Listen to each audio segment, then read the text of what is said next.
And we are recording. Oh, one more. All right, and you watch the waiting room? Yes. Awesome. All right, welcome to the February edition of the Cannabis Licensing and Advisory Board for the City of Boulder. Tom Kuntzman. And we'll go ahead and start with the instructions for virtual meeting and rules of decorum. Caitlin, you want to do that? Yep. Okay, so on my screen here, you should see the public participation at city meetings. The city has engaged with community members to co-create a vision for productive, meaningful, and inclusive civic conversation. This vision supports physical and emotional safety for community members, staff, and board and commission members, as well as democracy for people of all ages, identities, lived experiences, and political perspectives. More information about this vision and the project's community engagement process can be found on our website, which is bouldercolorado.gov. The following are examples of rules of decorum found in the Boulder Revised Code and other guidelines that support this vision. These will be upheld during this meeting. All remarks and testimony shall be limited to matters related to city business. No participant shall make threats or use other forms of intimidation against any person. Obscenity, racial epithets, and other speech and behavior that disrupts or otherwise impedes the ability to conduct the meeting are prohibited. Participants are required to sign up to speak using the name they are commonly known by, and individuals must display their full name before being allowed to speak online. Currently, only audio testimony is permitted online. And that is our rules of decorum. Everyone in the meeting should also be able to rename themselves. So if you're planning on participating in public comment at some point, you will need to rename yourself with your full name. And would you like to proceed with the roll call? I will. All right. Member Anderson?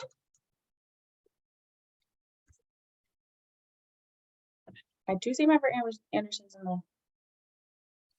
in the meeting. If you'll just speak your presence. Present. Thank you. Member Christie is absent currently, but might be joining later. Member Green? Present.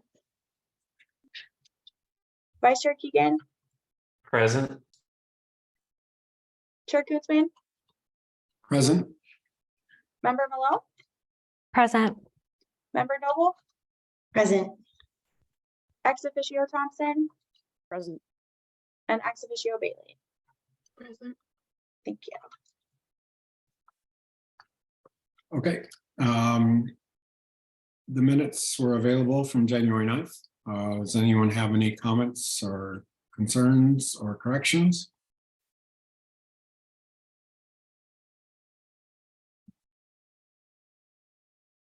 All right. If none, I'll take a motion to approve. Motion to approve. And a second on that. Brian seconds. It was Alana and Brian. Anyone opposed or abstaining? Okay, good. Well, let's go on to general public comments for the board. If you have, if you'd like to make public comment, please go ahead and raise your hand. You see Mr. Gard has already raised his hand. You can use the raise hand function, which is under reactions, I think, at the bottom, or you can give me a thumbs up, that'll work too. All right. We will start with Mr. Gard. Let me get my timer up.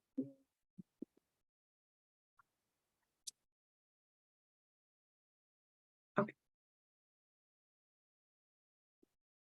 And for everyone making public comment, I do want to point out that we were doing the timer slightly differently than we have in the past. You'll see a little 3-minute on my screen, and I'll also give you a 30-second warning to that at your time. So, Mr. Gard, go ahead. Thank you very much, Caitlin. I just wanted to speak to the issue about recusal and conflicts of interest. I know this was quite an extensive topic at the last meeting, and following that meeting, Sandra and I met and discussed the issue at length. I think there was some confusion about how these things work. And again, there was also some idea voiced by one of the members that maybe my opinion was a little less than objective about this, but I wanted everyone to know that the opinion that I rendered on Alana's behalf when I looked at this was pulled directly from the guidance provided earlier by the city, which was the substance of the discussion between Sandra and I, and then we were able to work through that. And so again, I think this is going to be a sticky issue going forward with everyone, just because again, conflicts of interest do exist, and we want to make sure to avoid them at all costs. But I did want everyone to know that Alana and her intentions were only the best. She has given of herself for many, many years to first with the map and now with the CLAB. And I wouldn't want anyone to think that she would do anything other than act and behave in an ethical manner. And when she approached me, that was exactly what her intention was, is just to get to figure that out. So I'm glad we were able to work together and collaborate, and I will continue to work cooperatively myself with the CLAB as we try to wrestle with all of these very significant and sometimes divisive issues that the CLAB has to deal with when trying to balance the way the public's interest and the city's interest and the interest of the industry. So thank you very much. Did anyone have any questions for Mr. Gard?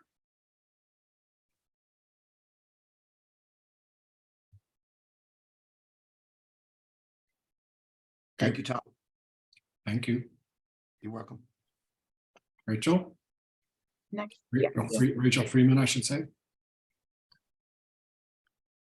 Yes, hello. Can you all hear me okay? Yep, we Great. can.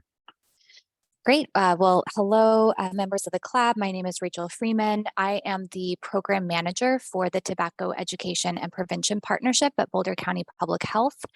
I just wanted to thank you so much for your time to listen to partners and community members on the topic of marijuana hospitality establishments.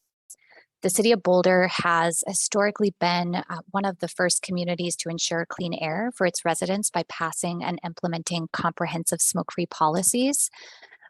I just wanted to speak today to just say that we at Boulder County Public Health and the Tobacco Education and Prevention Partnership support the previously passed motion, which would only exempt social consumption businesses from the Colorado Clean Indoor Air Act if ventilation systems could ensure that non-consuming customers, workers, and first responders would be safe from the health impacts of secondhand smoke. We would not support amending this motion. A large focus of the work that my team and I do at Boulder County Public Health revolves around youth tobacco and vape prevention. And the drastic reductions that we've seen over the last 2 decades in youth smoking rates are largely attributable to environmental level strategies such as smoke-free protections, which have denormalized smoking in public spaces. Promoting smoke-free spaces is a proven strategy to reduce youth substance use and denormalizes smoking. The 2021 local data from the Healthy Kids Colorado survey show that 16% of high schoolers identified as current marijuana users. And of those users, 50% said that they usually smoked it and 29% said that they vaped it. Additionally, only about 60% of high school students felt that people who used marijuana regularly had a moderate or great risk of harm. Youth who perceive a low risk of harm from drug use are more likely to use drugs than youth who perceive a high risk of harm. You all have the opportunity to ensure that the perception of harm for marijuana does not decrease as a result of allowing marijuana hospitality establishments to operate in the city. In addition to our belief that everyone has the right to breathe clean air and should be protected from the harmful effects of secondhand smoke, we believe that allowing cannabis social consumption businesses is a step backward in preventing youth smoking and substance use. So just thank you so much for your consideration of this important issue and engaging the community and making the best decision for the youth in Boulder. Thanks so much. So questions for Rachel? Okay, so I'm aware of, I understand Suzanne, I don't know how to pronounce your first name, but you were third in line and then your hand went down and That was a keyboard boo-boo. I'm sorry. because I have questions for either you or Rachel. But if you, I hear, rumor has it that you have a limitation of time. I do, but I'm not anywhere near it. We can proceed normally. I don't need to get moving for another hour. So let's take our time. Go ahead and ask the questions you have of Rachel, and I'll wait to take my turn. So Rachel, I'm sure you've been following our discussions, and at the present time, we have made recommendations that include smoking flower, but not concentrates. I guess I want to get your opinion about smoke from vaping versus smoking flower versus concentrates. I mean, different methods of inhalation, I guess, and how that might affect the indoor air. Yeah, and Tom, I mean, I can certainly speak to this, but I also know my colleagues who have their hands raised to give public comment will also be speaking to this and are sort of more experts in the actual air quality side of things. And so I may defer to them. But Certainly. that's fine also too, but Okay, great. I may defer to them, and I think that some of those questions may be answered in public comment from them. So as to not take up, more time, I think I would defer to them. Okay, that's fine. Anybody else have any questions for Rachel at this time? Okay, then is it Dr. Schick? I'm not sure. Sorry. It's Dr. Schick. Thank Okay. you very much for the chance to speak. Can everyone hear me clearly? Yes. Okay. So I'm a professor of medicine at the University of California, San Francisco. And since about 2018, I've been funded to measure air quality and air pollution in public places where people are using cannabis in California. That means that I've been to cannabis festivals and to dispensaries that have on-site consumption permits. I have 2 papers and a number of scientific abstracts published on my research. So the things that I say to you soon, you can look up more details on, and I'm happy to send access and more information on request. So, and my research is funded by the California Tobacco-Related Disease Research Program, which essentially takes a tiny fraction of our California tobacco taxes and uses it to fund research on tobacco and now currently a little bit of research on cannabis. So I go out to public places with instruments that measure the mass, that is to say, the amount of particles in the air where I am. The instruments quantify particles that are small enough to reach all the way deep into your lungs. We call them PM 2.5 because they're smaller than 2.5 micrometers in diameter. PM 2.5 is a known risk factor for heart disease and stroke. The research on this is changing rapidly, and it's a different kind of risk than what we normally think of with breathing smoke, whether it be tobacco or wood smoke or diesel smoke from air pollution. Traditionally, we have more data and more time studying cancer. And with cancer, there's a clear linear relationship between how much smoke you breathe, how many particles you breathe, and how much cancer you get. When you look at the relationship between the dosage that you inhale of PM 2.5 and its effects on heart attacks and strokes, the relationship isn't linear. You get high risks at low concentrations, and it goes up slowly and sort of plateaus. It's an exponential relationship. So, Dr. Schick, you have less than 30 seconds left. okay. I'm sorry, I thought it was a little bit more than that. So when I am in a dispensary where people are actively smoking, the PM 2.5 concentrations are tens and hundreds of times higher than is safe. When I am in a dispensary where people are vaping and dabbing, the PM 2.5 concentrations are still unsafe, around 85 micrograms per cubic meter, where 35 is considered the upper threshold of safety. And when I'm in a I'm sorry dispensary to with interrupt, ventilation, it still is a problem. just so you know. Okay, did you say I'm done? That's, yeah, the 3 minutes. Okay, But we do have time for questions. So questions for Dr. Schick? I have a question, Chair. Sure. Go ahead, Robin. Dr. Schick. At the last CLAB meeting, a person came on the public comments and talked about the reasons for the Colorado Clean Indoor Air Act, et cetera. But basically what he said was the reason we had the Colorado Clean Indoor Air Act was that there was overwhelming evidence that tobacco smoke was something that was inherently carcinogenic, and cannabis smoke is qualitatively different.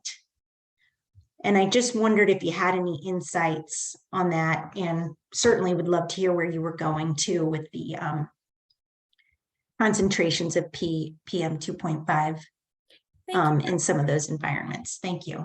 thank you for asking, Robin. That's actually why I wanted to talk about the difference between cancer risk and risk of heart attack and stroke, because a lot of us make our decisions based essentially on cancer risk. And while we don't yet have too much data showing that cannabis smoke is as carcinogenic as tobacco smoke, we have plenty of data already showing that all manner of chemically active PM 2.5 particles increase the risk of heart attacks and strokes. So you know, I'd be the first to admit that cannabis has its uses and that it can be medicinal and it can bring pleasure. But when you smoke indoors, you create particles in the air. I have not yet seen a ventilation system that is adequate to the task of getting particle concentration down low enough for it to be safe, because it has to be extremely low. So I don't think that it's a good idea to make ventilation an exception to clean indoor air. I don't think it's a good idea to smoke, vape, or dab in places where people have to breathe and work. I had a question for Dr. Schick. Go ahead, Brian. There's an increasingly amount of concern we've probably seen in recent weeks about the role of gas stoves, the role of just indoor air quality in restaurants in general. I was wondering if you could give us some comparative insight into like the relative risks of air quality in the kinds of settings that you study with indoor smoking, and the kinds of indoor air risks associated with things that we don't typically associate as being risky, like places where gas stoves are used or where there's indoor barbecues or things like that. Thank you. That's an interesting question.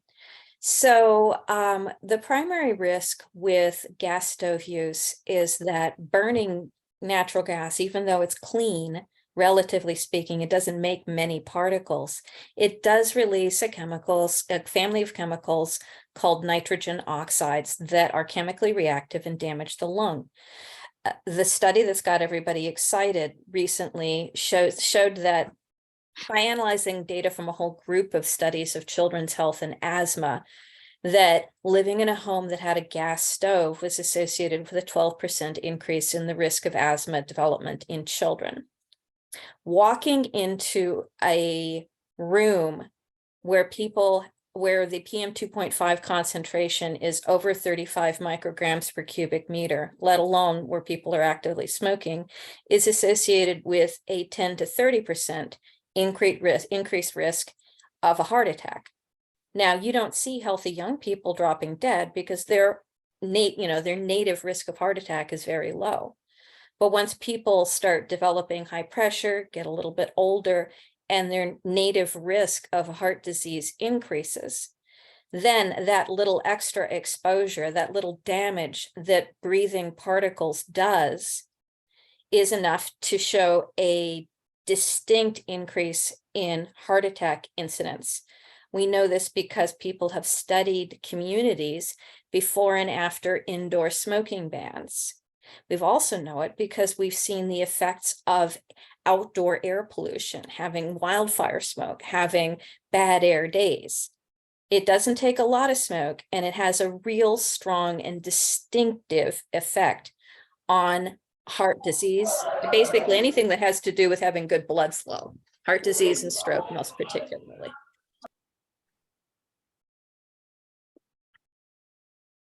Evan, you have your hand up for a question, I presume. Yes, I do. My question relates to duration of exposure. And Dr. Schick, I appreciate you getting involved in this conversation here. The big question I would have is, does your research correlate duration of exposure with the negative outcomes that you spoke of? One of the distinctive features of the health risks of exposure to PM 2.5 of breathing particles and the effects specifically on heart disease and stroke is that the risk is near instantaneous. You basically breathe in a chemically reactive particle, your lung nerves sense it, and they send a signal that changes how the cells that line your blood vessels respond to stress. And it happens within 30 minutes. In animal studies, it happens near instantaneously. One of my early studies with secondhand tobacco smoke showed strong decreases in vascular health after a short 30-minute exposure. And my colleague, Matt Springer, has repeated that same assay using marijuana smoke and seen the exact same results with marijuana smoke that he sees with tobacco smoke when in his rat system. Okay, thank you. You're welcome. And I'll just remind the board that we had 15 minutes allotted for public comment, and it is now 3:30, and we've taken up that 15 minutes, just so you guys know. Thanks, Caitlin. I think we're going to go over on this one because we still have 2 more speakers. Evan, your hand is still up, though. Do you have another question? No. Okay. So Dr. Schick, in May of 2022, this board approved a motion that the city exempt licensed retail marijuana hospitality businesses from the Clean Indoor Air Act only if ventilation systems ensure non-consuming customers, workers, and first responders are safe from the health impacts of the secondhand smoke. Do you believe that? I mean, I guess what I'm going to ask is a separate room with separate ventilation? Would that be the only way? Is there a way, I guess, to ensure that non-consuming people are protected? Or how would you propose that? I know you have some cannabis lounges in San Francisco, or at least one of them called Barbary Coast. I recently went to 2 of them in Denver, and there was a big difference actually between the 2 of them. One's called coffee, what was it called? It's a coffee shop that doubles as a cannabis consumption lounge, and the other one was Tetra, and there was a big difference between smoke in the 2 institutions because one allowed flower to be smoked and one did not. Do you have any comments about? Yes, so I've been in places that allowed people to smoke flower and basically had 0 ventilation. That was Barbary Coast before they installed their ventilation system.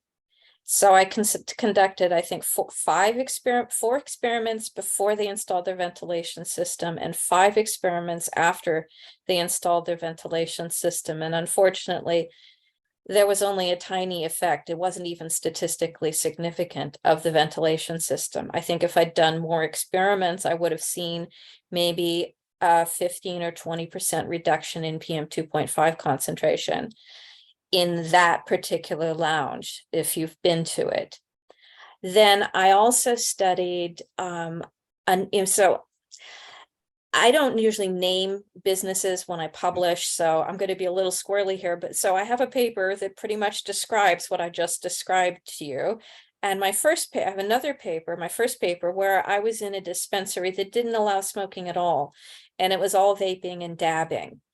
And it was a much lower PM 2.5 concentration than you see in places where people are allowed to smoke flower. But it still averaged, I believe, 85 micrograms per cubic meter over nearly 1,000 hours, because they allowed us to sample day and night for a couple of weeks.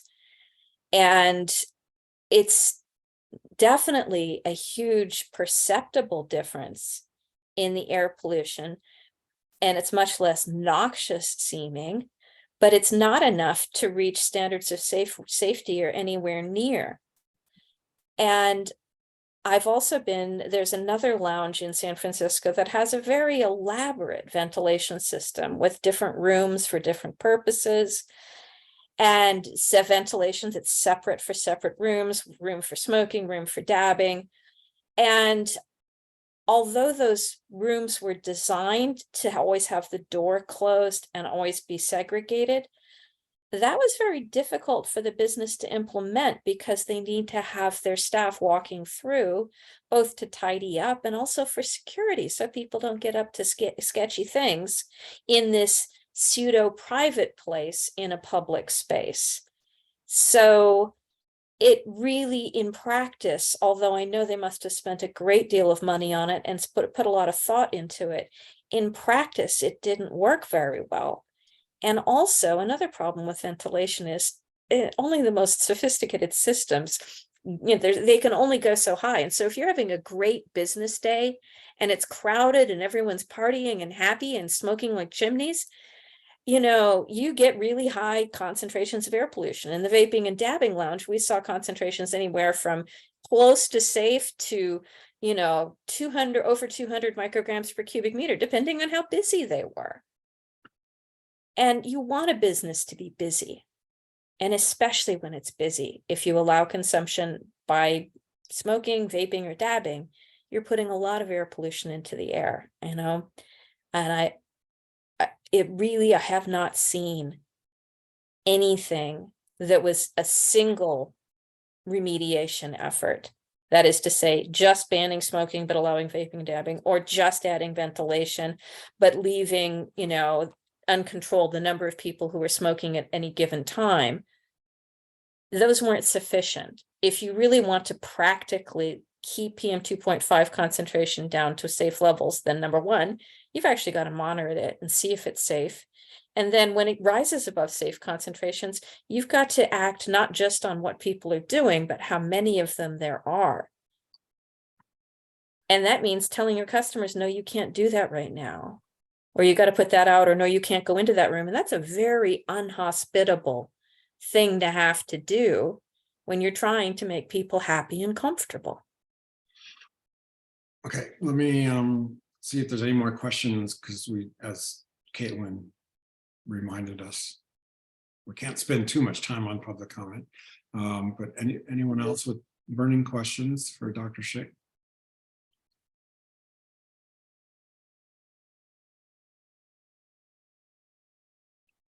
Okay, well, we appreciate the time that you spent with us. Let's go on to Sade, which I think you've been here once before. I have. Thank you so much. Thank you for this opportunity. I'll be quick. My name is Sade. I'm with Americans for Non-Smokers' Rights and the A&R Foundation. And I was raised in Lyons, and most of my family still lives there. It's hard following Dr. Schick because she's so knowledgeable on this issue. I did want to point out that published research from Dr. Schick and other researchers has shown that PM 2.5 from secondhand marijuana cannabis smoke is 3.5 times to even 4 times higher than that from Marlboro cigarettes. So Dr. Schick has researched worker health in cannabis smoking work sites too, and has some great research on that. You were talking about ventilation. Just to follow up on that, the American Society for Heating, Refrigeration, and Air Conditioning Engineer is the organization nationally that develops engineering standards for building ventilation systems.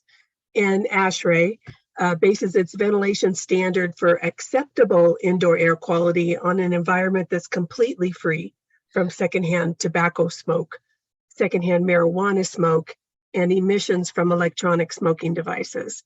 So I have a map of all cities and localities that have strengthened their smoke-free laws to include marijuana, cannabis, and I can send that map to you if you wish. Basically, we're not questioning the decisions of individuals to use legal marijuana. Like Dr. Schick said, it has its uses. This is about protecting everyone's right to breathe smoke-free air, because smoke is smoke. And we just don't want to see hospitality workers becoming at risk for becoming a new class of workers who are required to be exposed to secondhand smoke, secondhand marijuana smoke, just in order to do their job. You know, we strongly urge CLAB to not recommend rolling back Boulder's longstanding and proven effective protections for smoke-free workplaces. Thank you so much. Thank you. Questions for Ms. Day? Robin? Chair, thank you. Thank you very much, Shar. I just wondered, what do you say when people wonder if workers kind of can make their own decisions about where they work and what they're maybe exposed to? I mean, do you have any thoughts on that? Sure. And we do hear that a lot. I see Dr. Schick came off of mute too. Was there something from your experience, Dr. Schick, that you wanted to mention? You know, I don't think we can. Oh, have- I'm sorry. We can invite Dr. Schick back at some future time. I'm sorry. If the board agrees, but at this point in time, you have the floor. Okay, thank you. I'm sorry. But yeah, you know, nobody should have to give up their health for a paycheck. And yes, there may be people working in the marijuana smoking industry that enjoy smoking, but the amount of secondhand smoke that they're inhaling is just off the charts. So it's not fair for them to have to breathe that on the job.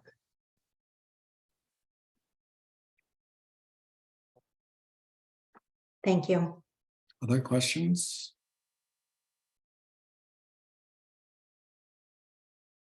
Are you familiar with other our cannabis lounges that are already open in the state of Colorado? Let's see. Well, I'm here in Durango, so I am familiar with some, but especially the ones in Denver during the Measure 300 days, and some of the ups and downs of their own business model, and how the ones that I'm familiar with have not been very successful. All right, let's go on to, unless there's more questions. The person who I believe probably is representing an entity. Can we have your name? Gaspco? Yeah, my name is Pete Bialik with a group to alleviate smoking pollution. Can you change your before we do the 3-minute timer, can you change your what is it called? Your name on the thing. So rename yourself. And just put your I don't know how to do that. That's my email. If you hover over your screen, there's 3 dots there. You'll click the 3 dots, and at the very bottom it says rename. If you click that, you should be able to put your full name in there. And that just is a rule that we have with the city. And you can keep the the organization's name, but we just want your name. How about this? Can you state your name and spell your name for me? Sure. Pete, P-E-T-E, Bialik, B-I-A-L-I-C-K. Thank you, Pete, or Mr. Bialik. Sorry, Dr. Bialik. I'm not sure. Not a doctor. Okay, all right.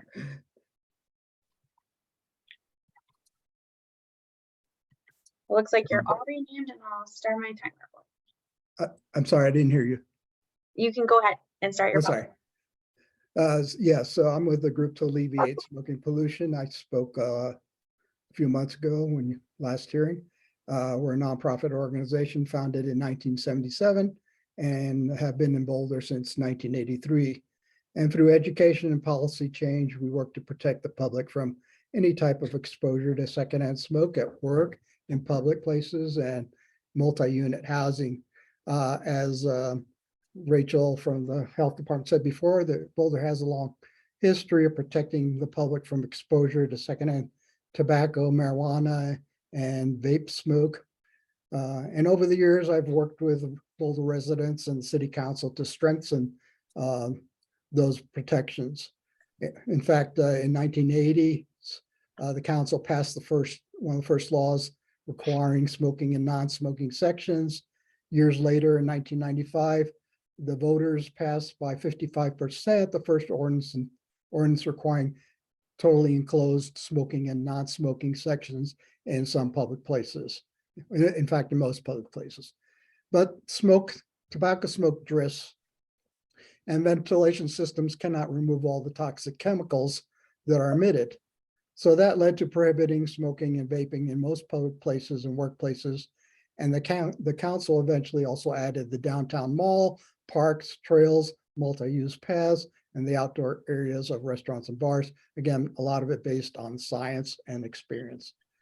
And I believe that most Boulder residents would not support having these licensed establishments here. And I think it might undermine those laws that we already have that protect the public from exposure to secondhand smoke. At our organization, we do our best to educate Coloradans about secondhand smoke. I think some of this has been mentioned already, but there are at least 33 chemicals in marijuana that are also in tobacco smoke that could cause cancer. Some of the chemicals that are known to be there, there's 3 times as much ammonia in marijuana smoke than tobacco smoke. It also can contain mercury, cadmium, nickel, lead, chromium, hydrogen cyanide, the stuff that poisons rats, benzene, and other chemicals. Our organization and many other health groups oppose the state law that allows communities to allow social consumption in licensed workplaces or public places, and we would oppose such efforts. Pete, you have 20 seconds left. Okay, I'm almost done.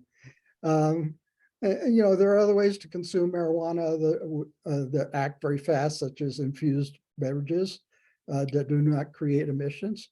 And finally, the Chamber of Commerce says that Boulder is one of the healthiest places to live in the United States, and I would like to keep it that way. So thank you for your time. And I welcome any questions. Before I ask for questions, Sandra, do you want to address how people can provide additional information? Sure, I'm happy to. Yeah, unfortunately, we have a really limited amount of time for public comment. So if people want additional information, speakers can always email and provide that information to the entire board. So that's just one suggestion. And is that information on the club website? Caitlin It says is, yes. And our email address is licensingonline@bouldercolorado.gov. That's all spelled out. licensingonline@bouldercolorado.gov. And that is on the club website. And then also if you find any of our marijuana web pages. Any questions for Pete?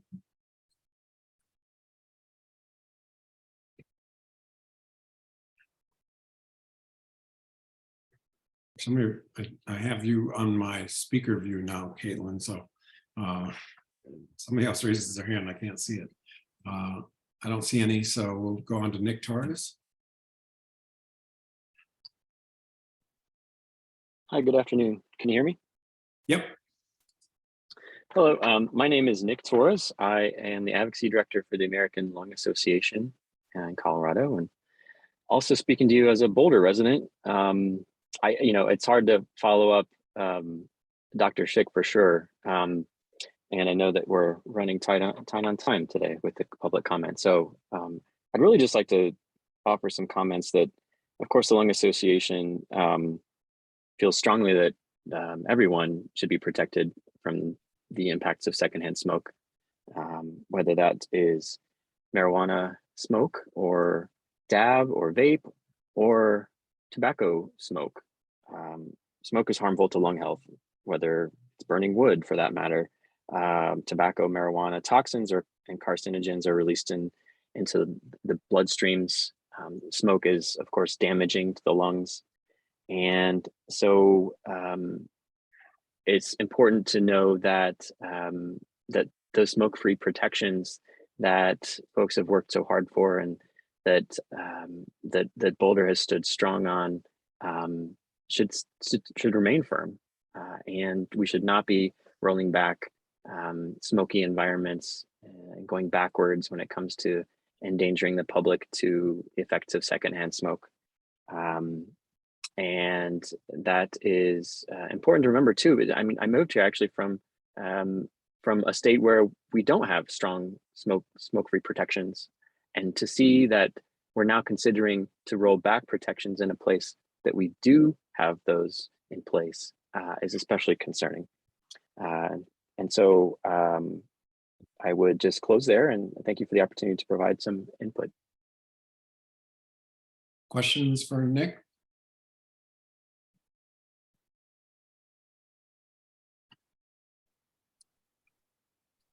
Take you off speaker view, Caitlin. All right, I see no hands up. We'll go on to Joni Radke. Hi, good afternoon. Can you hear me okay? Not initially, but now speak loud. Okay, I will try to speak loud and I will try to be brief as I recognize and honor that you are running short on time. My name is Jody Radke. I'm the regional director with the Campaign for Tobacco-Free Kids. I've been with the campaign just over 16 years and I've worked in the field of tobacco control for just about 20 years and worked in the early days in the state of Colorado, both municipally and at the state level, to ensure that residents here and those who choose to recreate here were protected in indoor environments from breathing secondhand smoke. And so just want to weigh in and add our organization's name to the growing list of those who oppose the allowance of these hazardous chemicals to be inhaled indoors. We worked very hard to ensure that we protected residents in state and expanded that to include casinos and to consider another class where or category where smoke is inhaled by employees who work there is really taking a step back instead of a step forward. And so I can submit comments online as well to go into greater detail, but just wanted to voice our opposition and our concern for all the reasons that have been raised by Shar, Nick, and my other colleagues, Pete and Dr. Schick, who's always hard to follow in terms of our organization's large concerns about the discussions to permit this moving forward. So I appreciate the time to weigh in this afternoon. So thank you.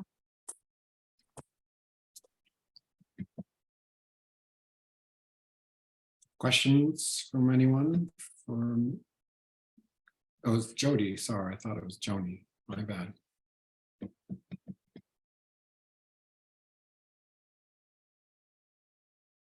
Okay, and no other public comments? No other public comments. I will say, since it sounds like there might be some members of the public who are interested in submitting written statements, that anything that will be distributed to the board in March is due into that licensing online mailbox on February 20th. So we take everything 14 days in advance of the next meeting, and we have meetings the first Monday of every month.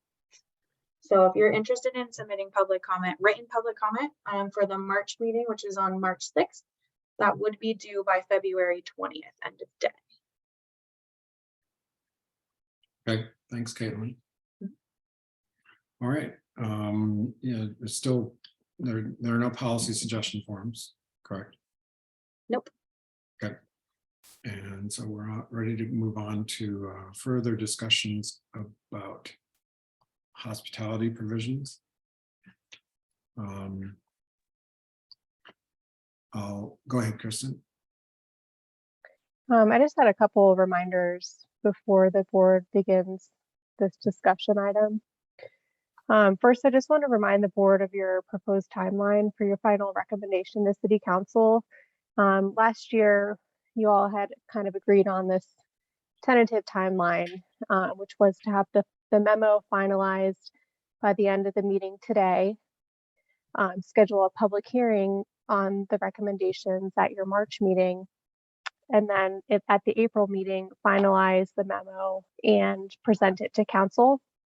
So given that we're kind of running up against the first milestone here to have the memo finalized by the end of today's meeting, I just wanted to flag that as a reminder that if we're not able to finalize that memo, it will delay the timeline that you all had agreed on, which is fine, but I just wanted to make sure everyone was aware of that. And then also just a reminder about the procedures for reconsideration of past motions. So we talked about this a little bit at the last meeting, but just to reiterate, excuse me, someone on the prevailing side of the original motion has to make a motion for reconsideration, have that motion seconded, and then voted on in order to move forward with reconsidering a previous motion. Someone who was not on the prevailing side of a past motion cannot move to have that motion reconsidered.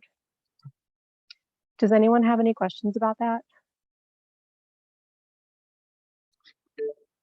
Before we go on, I'll come back to questions, but Stacy and Evan just came back on. Evan may not have even heard that whole discussion, Kristen. I heard. I just came on a computer and I'm just about to be able to be more visible, but off my mobile now, but I had both going, so I haven't missed anything. I am also in Stacy's boat. I've heard everything, but I'm now standing in front of my computer so I can communicate with you guys without lots of background noise. My apologies for the delay there. I did have a question I kind of wanted to pose generally to all of the public commenters. If that's appropriate, I would love to kind of phrase that right now and just kind of gauge the room if it's possible. Gauge the members of CLAB, because we can't really, public comment is now closed. So you can, all right, well, then, you can. Well, then I guess I will summarize and ask CLAB, if our intention is to execute the will of the voter and the regulatory bodies that exist over us, it would be to regulate hospitality licenses, not prohibit them entirely. And every commenter that I have heard here today spoke of an absolute desire for prohibition of consumption inside, be it vaporization, dabbing, flower consumption, does not matter. I think to a person, everybody has a pretty transparent opinion that no consumption is a tolerable amount. With that, I would ask everyone listening here and everyone on the CLAB to consider if the alternative is people illegally smoking in public, is that the appropriate counter to PM 2.5 being present in cannabis smoke? Now, obviously, there is ways I could dive into this scientific analysis enormously. I think the argument that we are looking at a unsolvable situation is unacceptable. I've run facilities for many, many, many years, and I've never had a single smell complaint. And since VOCs are much more difficult than particulate matter to manage, I find it impossible to accept that no technology can address air quality. That's just not true. We do it every single day. That is how we make sure that we can be next to residential neighborhoods. So that argument, just, there is technology. It may be expensive, but there's absolutely technology available. I'm sure the one-off explanations that Dr. Schick brought in and the one-off stores, they just did it wrong. I'm sorry, but we have mechanical engineers who are very, very good at mapping fluid dynamics of smoke. We can do this. To say that this is an impossibility with a very expensive air control system is that's just wrong. We definitely can. We do it every day. That's why our neighborhoods don't smell us. But even if we accept the idea that it is possible to treat this air, is the argument that in protection of the workers, obviously not the consumer, because the consumer is volunteering to be in this room, but are we arguing that in order to protect our workers, we must relegate all of our cannabis consumers to the street in front of the restaurant? The logic here is impossible for me to get past. Are we going to say that, I mean, your chances of being abused by a bar patron go up massively when that bar patron is allowed to consume alcohol? Are we going to say that you got to drink alcohol on the sidewalk in front of the restaurant? Because that's the logic here is there's no way to do it safe inside. So let's push everybody outside and then we'll deal with the risks that way. It's tortured logic, in my opinion, given that we are here to regulate it, not to prohibit it. Dr. Green? I know that all the people in the public who I'm talking to right now cannot respond to this, and I'm saddened by that. I would love to hear your opinion on this one, because quite frankly, the people who don't want consumption also don't want consumption on the street. And since all of us can walk down the street in Pearl Street right now and find out what happens with cannabis consumption at 11 o'clock at night, come on, like, I know it's not safe. It's not perfectly safe. Neither is a gas stove, and neither is having a fireplace inside of your house. But regulated, controlled risk is what this industry exists for. And we are here to regulate that risk. We are not to prohibit a conscious adult from taking that risk. And I hear what you're saying about kids, but nobody's allowed inside of these facilities. It's not of age. In fact, we've already voted to make it a 25-year-old limitation. So I want to protect workers too, but to make an argument about kids being exposed to smoke it's nonlinear. We're not exposing kids to smoke. This is a regulated environment to consume, no matter what we say about air treatment. There's no way anyone under 21 years old is going inside of this building, period. So that's my take. Dr. Green?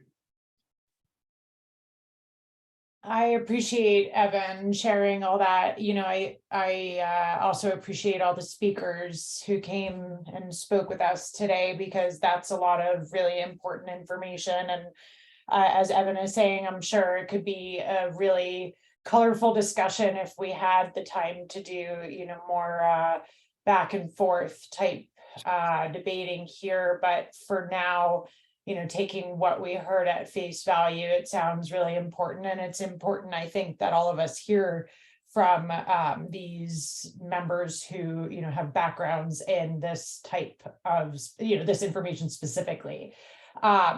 That said, you know, on my end of it, I'm looking at this whole hospitality question as a multi-part question.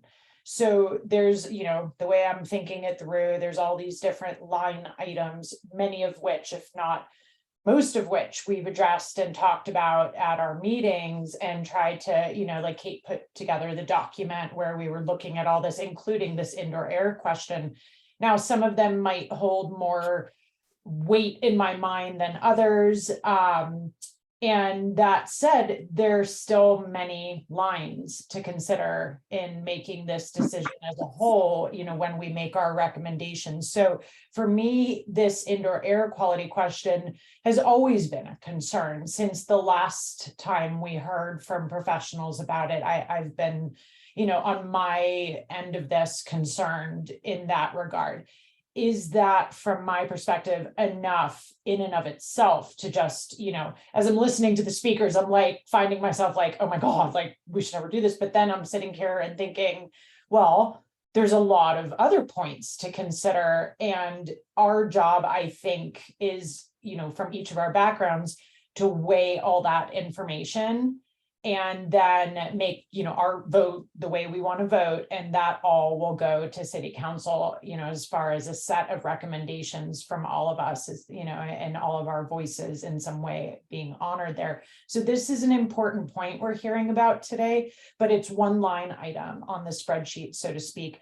It is maybe a more heavily weighted one, but it's not the only one. And like Evan's saying, if there was the opportunity to get and dig a little deeper, I'm sure there would be some questions. I think Brian brought up an important point about relative risk in terms of workers' exposures. If we walk through restaurants in Boulder and tested the, ppm of the air in those places, I that's actually something I was sitting and thinking like, oh, that would be really interesting to do, just hearing about the gas stoves, right? So I think that it's an important set of data we're hearing about today, and something we really do all need to pay attention to, because it is real. It sounds like we shouldn't ignore it, even if maybe there's questions to be thrown at it.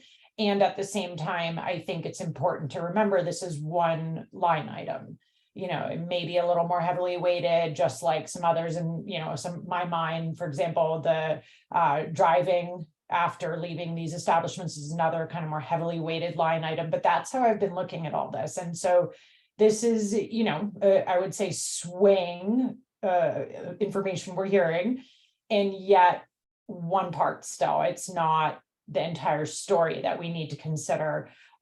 So that's just what I wanted to share, and share my thanks for the people who did, present all the information they did today, because I found it very enlightening, actually. So thank you. And so did my children who were listening in the background. Robin? Thank you. Thank you for that, Dr. Green. And thank you also, Evan, for the weigh-in. I appreciate it. But I have to say, I really appreciated the speakers coming forward, because in the last CLAB meeting, two things happened. One, we had a person come on public comment and say that cannabis smoke is qualitatively different. He may have, I can't assume what he meant there, but what I found, Evan, was that these folks gave a very dispassionate, unemotional presentation of a very inconvenient truth about fine particulate matter. And I think we do have to take that into consideration just for what it is.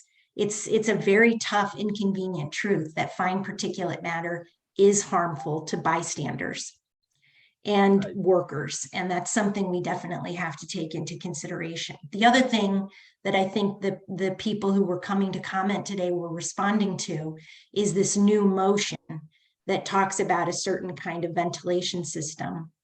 And we do know, and one of the speakers brought up ASHRA, and we just don't have any evidence right now that there is any ventilation system that would work. We have evidence that none of them, get this number to that 35 micrograms per cubic meter. We don't have any evidence that any of them do better than that, or at an acceptable level for many of us.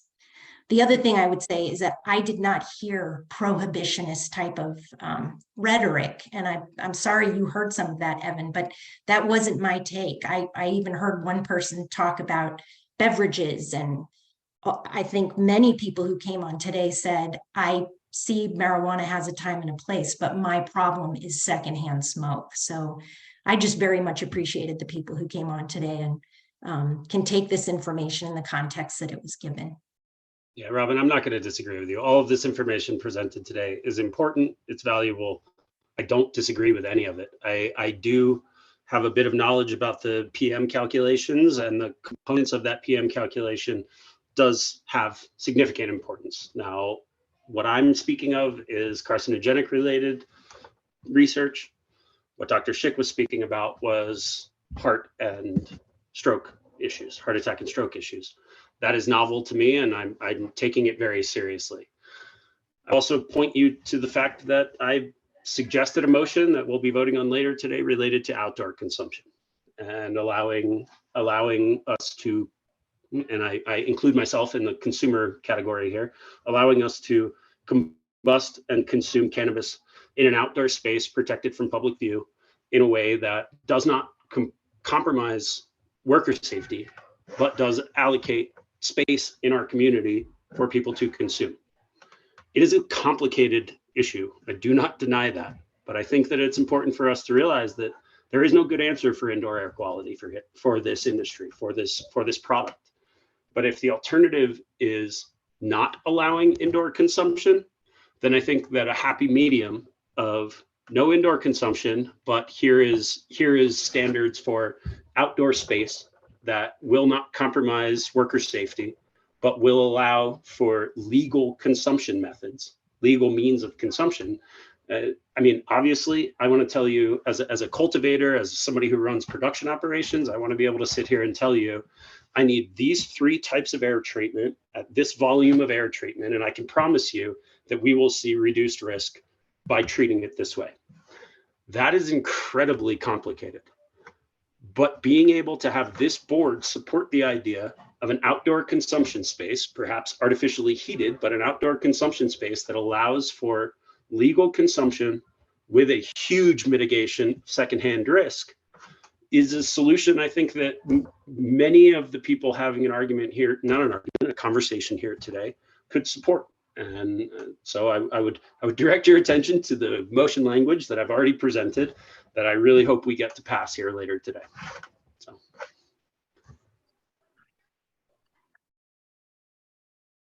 Okay, I'm trying to figure out how we're going to, if we work on the motions and we give them a limited time frame each. I think everyone decided that some time ago that, as Kristen reminded us, that we would try to move things forward to get to city council. Then is it 2 months or 3 months? 2 months for 1 month for public comment, 2 months for further discussion, 3 months to city council. Is that correct? The timeline was to finalize the memo by the end of the meeting today in order to have it ready for public comment at the March meeting. And then you take the April meeting to discuss any comments, make any changes, and finalize the memo to submit to council in April. Okay. Brian. So I just want to make sure everyone's crystal Swarovski clear on this. On page 5 of the reading packet, there's a link to a Google document. You go to the Google document on page 4, there are 5 motions that could be considered in a future meeting. I just want to clarify, are these the 5 motions that you were thinking about, Tom? Yeah, that was the 5 motions. I was 20 through 24. All right, thank you for the clarification. I mean, another option would be to move forward with what has been approved and then amend any recommendations to city council colored by the new motions.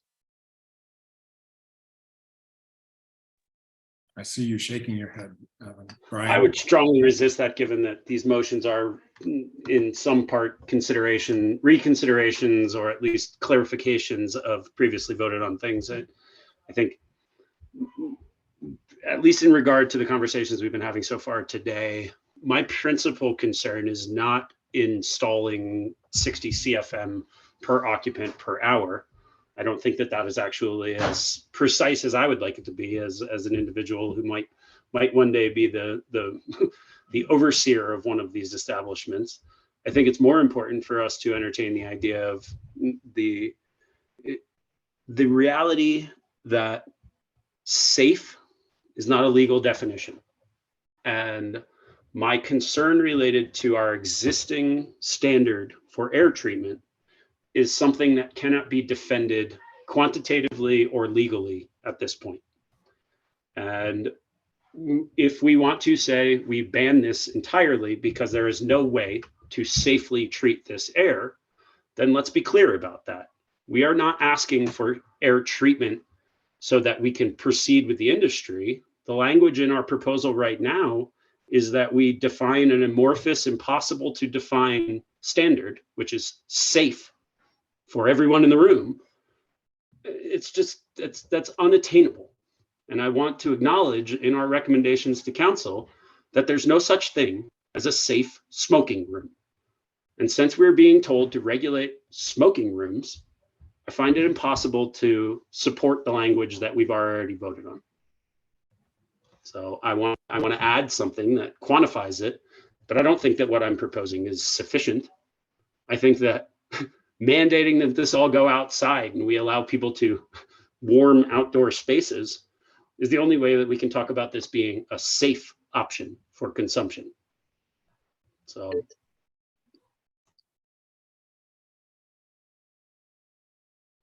I'd like to hear from the few people that haven't said much yet, including the. Wait, before we go off on just an open discussion, I just want to be really explicit about what we're about to do here. So if we want to move forward, we've got 5 proposed motions here. We can sort of have a Q&A for each of these motions or discussion for each of those, but I don't want to engage in an open-ended discussion. Right. Before we have a process for considering all 5 of these motions. Well, what I was going to propose is that we set a time limit for each one of them.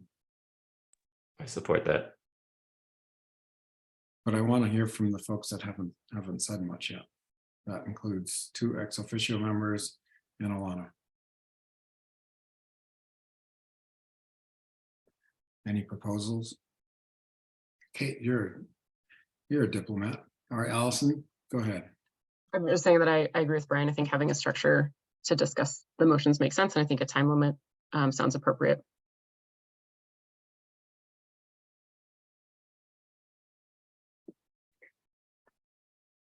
That looked like a little yes, Alana. I don't know.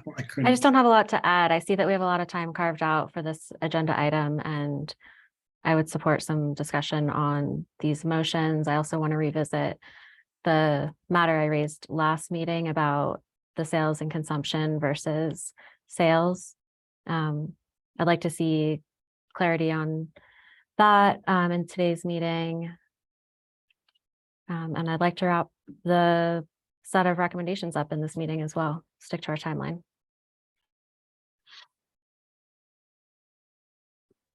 Okay, any comments? No, I think that what Brian suggested, I think we just do it. Can you elucidate what you meant, Alana, sales versus consumption? Yeah, it's just a matter I raised in the last meeting. I know Brian's aware of it. It was just a clarification item on a motion.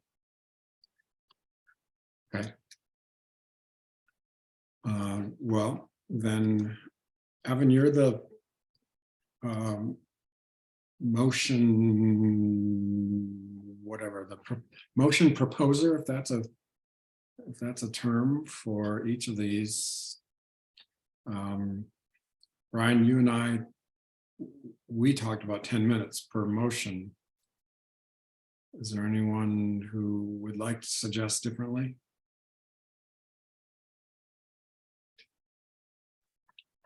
I think that works. I think also just to say that before we go into these 5, we could deal with the hours of operation, since we've already talked about it, and it is just a question of sales versus consumption and what we originally, or what y'all originally voted for. So that's proposed motion 23.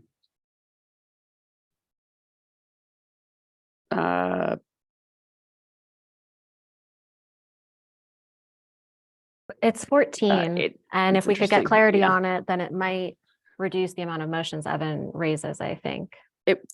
Yeah, and agreed, but it's technically not really a reconsideration. It's a clarification exactly of what was agreed to. So it's if you want to go in order, that's fine. I was just proposing that one seems like lower hanging fruit, but.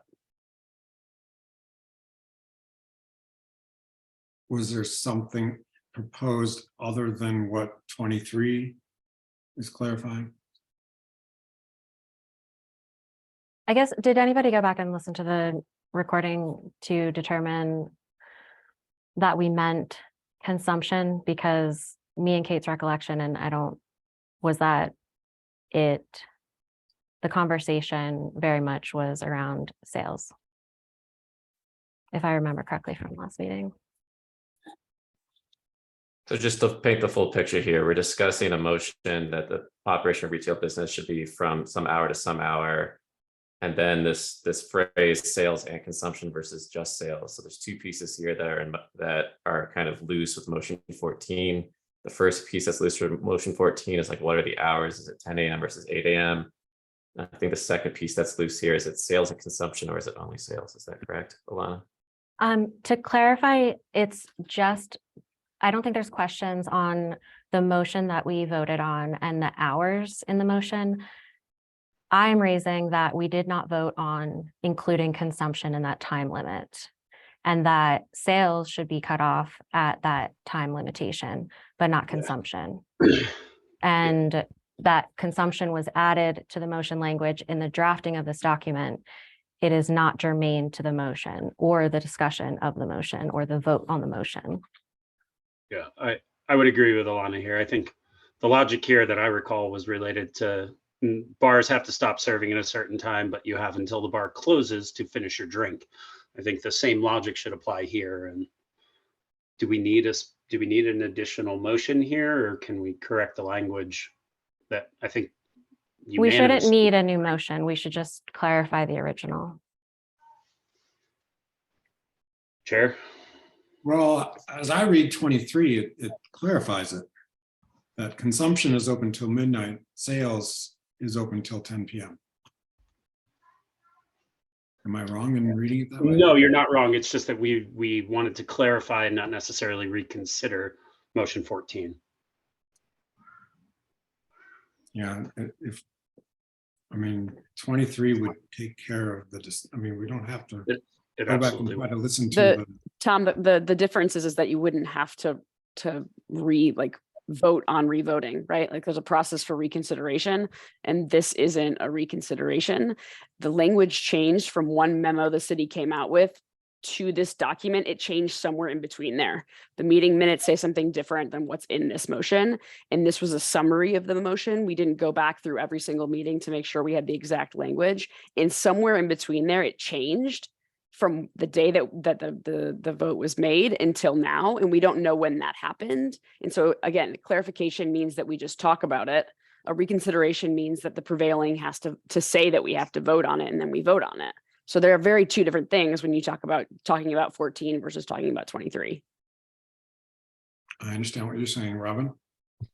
But doesn't the motion 14 that passed say that the opening time is 10 a.m. and the new thing down on the next page says 8 a.m. opening?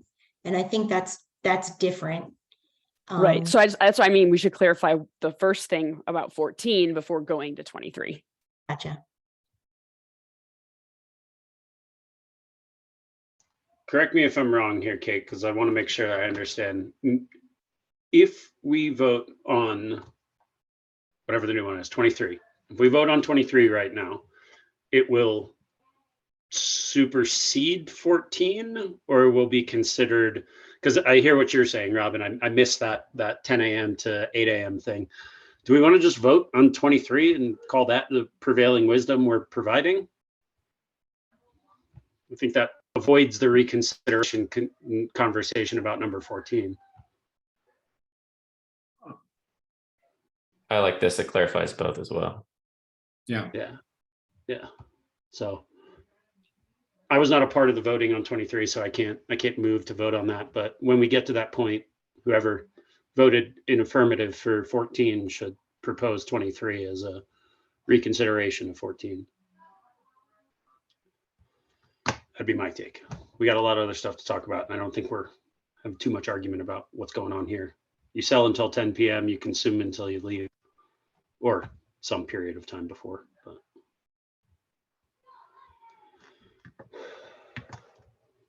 Well, set the timer.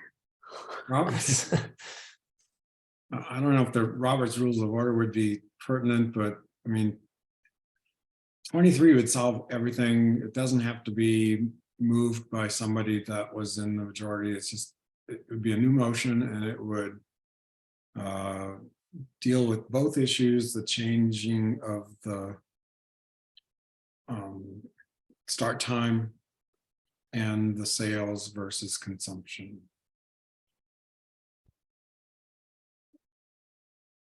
All right, so we're going to open each motion, ask for a second. We'll have 10 minutes of discussion.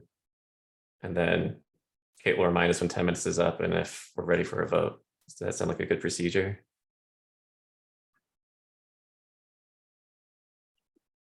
Okay. That includes the discussion we already had. Just kidding.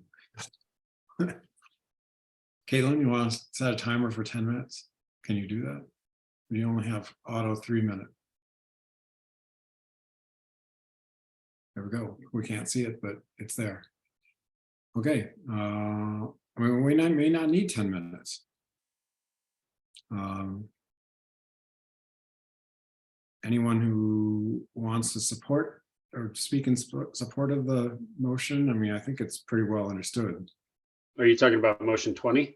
23. I think we should just start at 20, work our way down. Oh, Sandra, you're nodding your head. Okay. All right. Somebody, I think it was Alana, suggested we attack low-hanging fruit first. That's why I was jumping to 20. I think 21 is the lowest hanging fruit. Let's go with 20 then. So I'm going to make a motion on behalf of Evan that CLAB recommend that electronically powered marijuana vaporizers be an exempted delivery method for marijuana concentrates in hospitality establishments. And I'm looking for a second. I second that motion. Discussion? I just want to clarify, is Evan allowed to second the motion? I mean, since it's a reconsideration, or is that okay? Yes. Okay, thank you.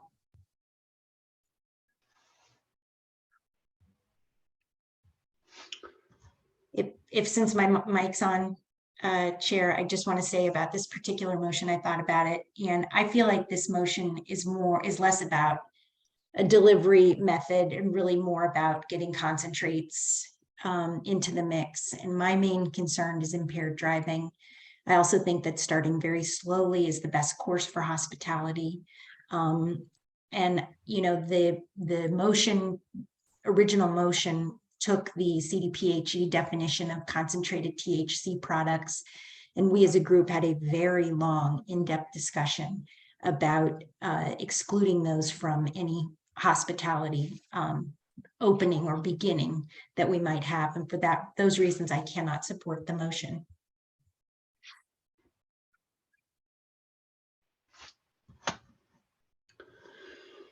I would simultaneously. Yep, go ahead.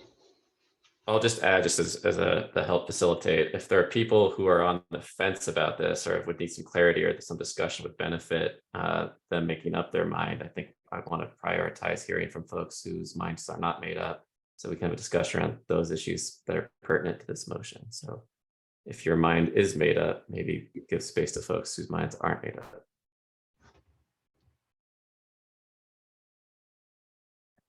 Since you're currently acting as chair, I'll raise my hand. Do you want me to act as chair? Just for a moment, yes. All right, go ahead, Tom. So vaping is not danger-free. I mean, there's a very good article available. This is from Dr. Schick's research. It was published in November of 2021, or maybe before that, actually, because it's just being reported on. And I'll just quote the bottom, or actually it's the top line, but it is the bottom line. A new study from the researchers at University of California, San Francisco, or UCSF, shows that you don't have to smoke cannabis to produce dangerous levels of particulate matter. Inhaling and heated cannabis produces levels of dangerous particulate matter that are equal to those seen with conventional. Now it's comparing it to tobacco cigarettes, but it's not risk-free. I would very strongly clarify that nothing that I am proposing is risk-free. We have made a conscious decision to tolerate a certain level of risk. And I believe the risk profile presented by vaporizers is lower than the risk profile presented by combusted material. We have a long body of research that says particulate matter created by combustion above 450 degrees absolutely contains more carcinogenic and problematic materials than that which is vaporized. I believe the science is not settled, but I think that it is simple to acknowledge that a vaporized material that never reaches combustion temperature does not contain the same particulate matter that combusted material contains. I don't want to get into the conversation about the regulations about what is allowed to be placed on cannabis versus what the United States tolerates for being placed on tobacco. I think if we were going to have that conversation, we would be in a completely different world. But cannabis is regulated to have exclusively organic pesticides sprayed on it, specifically in this state, organic pesticides only, OMRI listed products. That is by no means the case for tobacco. And to attempt to put a parallel between those two is to ignore an enormous amount of science. And while I know that there are some one-off studies that are showing that vaporized material is dangerous also, I would ask if if that study differentiated between dabbed material and pen vaporized material, because my proposal here does not in any way tolerate dabs or extremely high temperature vaporization glass rigs. I am talking about vape pens, that which is consumed by 25% of our market.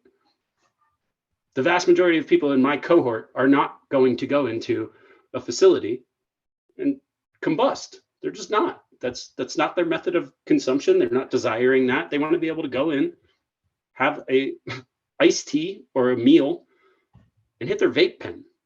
That's all I'm asking for here. The vape pen is an enormous piece of this market, and we should tolerate it as a method for consumption inside of these licenses. Brian. So as this motion is written, I respect and could support the intent, but the sort of the actual language itself includes the phrase like marijuana concentrates, which is something that, like Robin, I think we should go low, go slow on with starting off with hospitality. And so do we want to differentiate between marijuana concentrates and marijuana flower as modes of like vaporization? Because those are distinct. So what I worry about is that this motion can be a backdoor for, as Robin, member Noble alluded, that like this can be a backdoor for bringing concentrates back in, which we had voted on already, versus is this a method for vaporizing flower versus concentrates? No, I hear you. I will tell you that when I originally drafted this, it was much longer, and it clarified that we were not seeking to tolerate any dab rigs. This wasn't specifically intended for low temperature vaporization inside of a vape pen. The state law, unfortunately, does not acknowledge the differential there. This is a function of the licensing categorization. So a marijuana infused product manufacturer has the same right to produce dab material as they have to produce vaporizers. And because that has not been differentiated at the state level, we didn't have the opportunity to differentiate it here.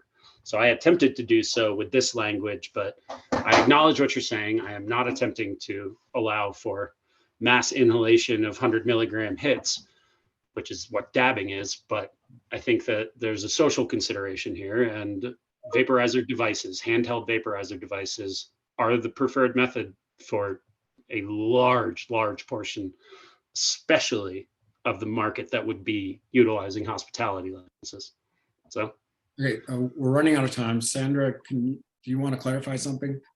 Thank you. Yeah, I just wanted to make sure that it sounds like we're getting into the substance of the motion 20. And before we go any further, you really need to, you had someone with the first motion now it seconded, and it now needs to be voted on as to whether you want to reconsider the motion.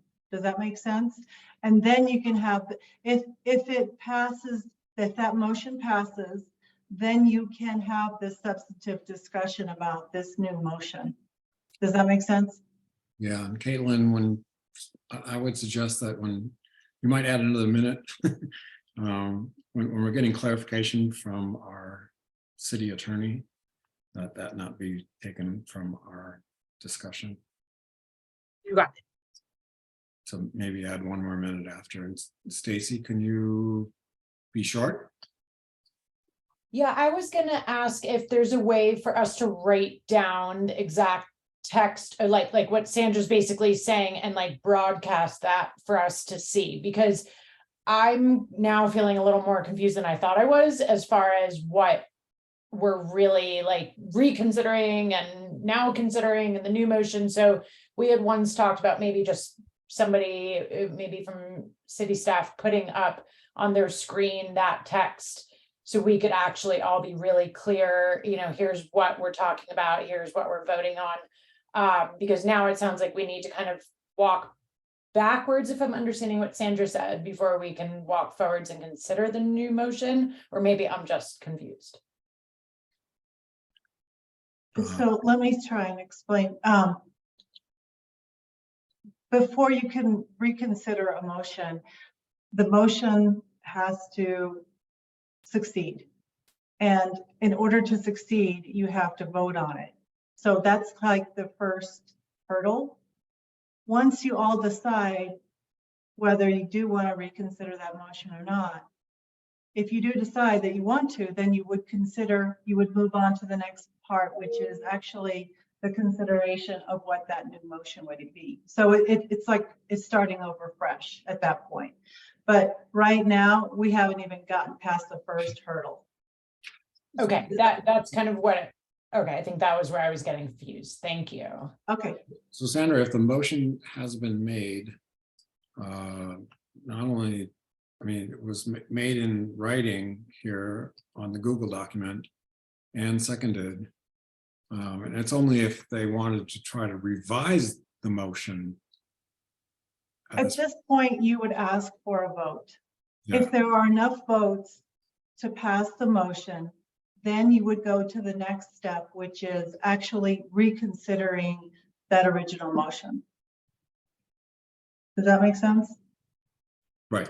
So we need to vote on what's there. But I have a question. So, and I'll be No, really. you're not voting on what's there. You're not voting on the written. You're only voting on whether to reconsider the motion, the original motion. And by that, you mean motion 5?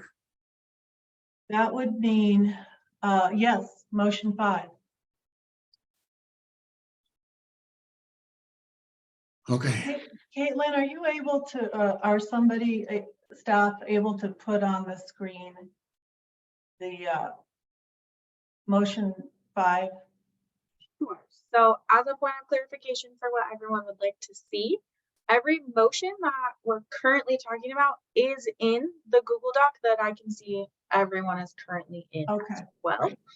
So motion 5 is on page 2. I'm more than happy to share it as well. We'll just lose our timer. And that's also been shared with the public in the packet, hasn't it? Correct. And I can read it out loud here too, if that would help. There it is. Okay, thank you.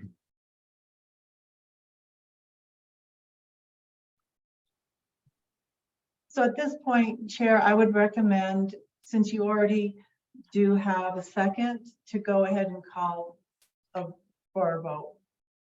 Well, but the reality is, like, unless I'm mistaken, Brian can clarify, the motion Brian was making was jumping ahead to motion number 20.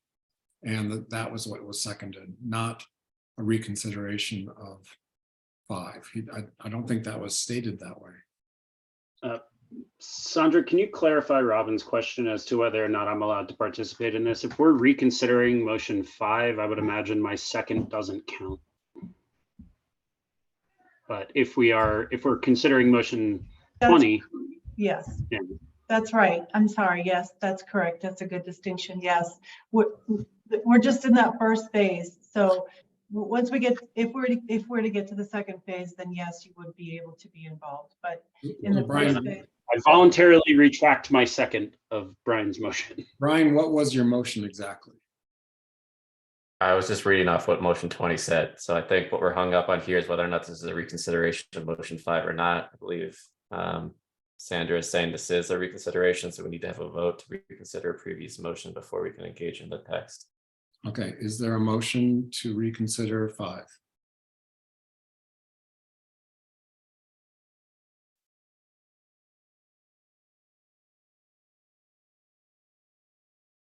Alana, you have a question? I see your Yeah, hands going up. I just wanted to make a point that, given that the current note says that I recused myself, and you all know that it means a lot to me to fulfill the full extent of my responsibility, which would include voting on this motion, I would actually greatly appreciate if somebody on the prevailing side would raise this so that I could participate in the vote, as is my duty. Thank you. Well, let me ask Sandra, is there a way without revoting the motion that I know you and I and Alana have had an email discussion. Can Alana just change her vote? Can we just allow her to change her vote? That's up to the board to decide. I think that really. Okay, well, then in that case, I'm going to make a motion to allow Alana to change her vote on motion number 5. I forgot how you stated it, but to act responsibly to the industry that you're representing. Well, we can't. I don't think that's actually something that's possible to just retroactively change your vote, and that's not what I asked for. Thank you, though. Okay, well, it did seem like that was what Sandra was suggesting could. No, I wasn't. Okay, all right. Is anyone on the prevailing side willing to vote to reconsider this? Because if you're not, then we need to stop this conversation now. Amendment 20 or proposal 20 is never going anywhere unless we're voting to reconsider motion 5.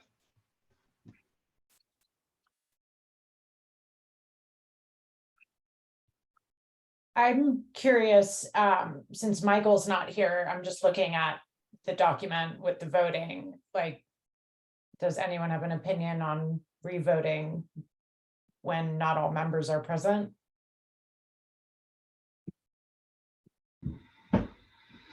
Well, I don't know if you want to proceed in that way. I mean, you know, I think we can't do vote by proxy or anything like that. So unless you don't have quorum, I would advise against delaying.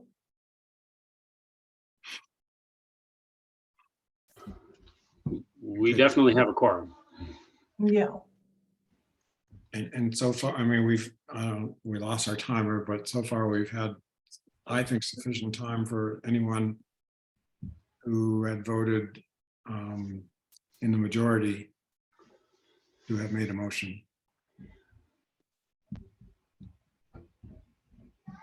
So I'm gonna say we'll move on to motion number 20. I've got to get it in front of me now. Motion number 21 then, which is a new motion. Well, since I'm allowed to, I would move that we make a motion number 21 on our list, for CLAB to recommend that the city allow outdoor consumption of cannabis in a manner similar to allowances for tobacco consumption, with the additional mandate that any consumption be protected from plain view of the public. Is there a second for that?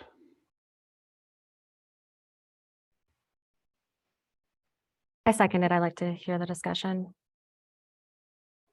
At least discuss it. And I think the notes I have are that a motion is made, a motion is seconded. Members discuss the motion. Yeah. I suppose as the author of this motion, I would ask, given the lengthy conversation we've had about indoor air quality and preservation of worker health, is there any resistance to the idea that we meet in the middle and allow for outdoor consumption? Well, I guess I have a question. So if we are asking potential cannabis hospitality businesses to I'll just put it in simple terms, clean the air before it hits the public. How is that going to work outdoor? I suppose I would have to argue the lesser of two evils here. If we are seeking to prohibit consumption of cannabis inside of a business, then yes, let's talk about how we have to treat all the air coming from an outdoor facility. But let's be clear about this. If we vote against outdoor consumption and we vote for safe indoor air treatment, we are prohibiting this industry from existing. So we can skip all the rest of this if we are going to say it's not safe inside and you're not allowed to do it outside. So I'll make a different motion if I need to, but we have to do something to facilitate this industry. If we want to kill it on arrival, then let's do that. Somebody pass a motion, somebody propose a motion that says we ban all hospitality licenses. Or we have a conversation about what we can do to mitigate, but we are never going to eliminate risk. We cannot do that. This is a risky product. Let's do it. That's what my question was addressing, Evan, is mitigating. The answer is no, Tom. There's no way you can treat outdoor air and say that you can't smell weed next to the building. It's just not, it's not feasible. We're not asking the coffee roasters to do that, and they have VOCs in their product too. Stacey.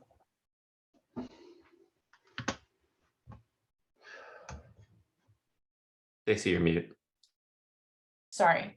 I think it's a really interesting motion, and I do think it warrants more discussion and thought. You know, my only first question would be, okay, if we're out of view, but one of the things, at least I've been arguing, I think, Evan, I've heard you argue as well, in favor of the hospitality establishments, is that it would kind of remove it from the streets, where like right now, if I walk down Pearl Street, I can't not smell pot. Like it's impossible. And it's actually kind of ridiculous. And so for me, one of the things I like about the idea of these establishments is that maybe, of course it's a maybe, that could somehow be decreased a bit. But if we're now allowing outside consumption, which I do think is a really good idea, is there a way to structure it so not only would it be out of plain view, but not, I don't mean like, obviously you could smell it from far away, but like maybe there's a distance. I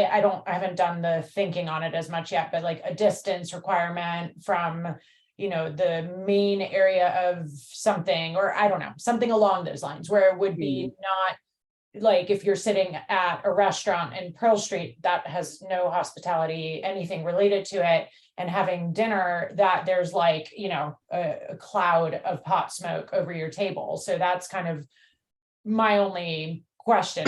I would present this scenario for you right now.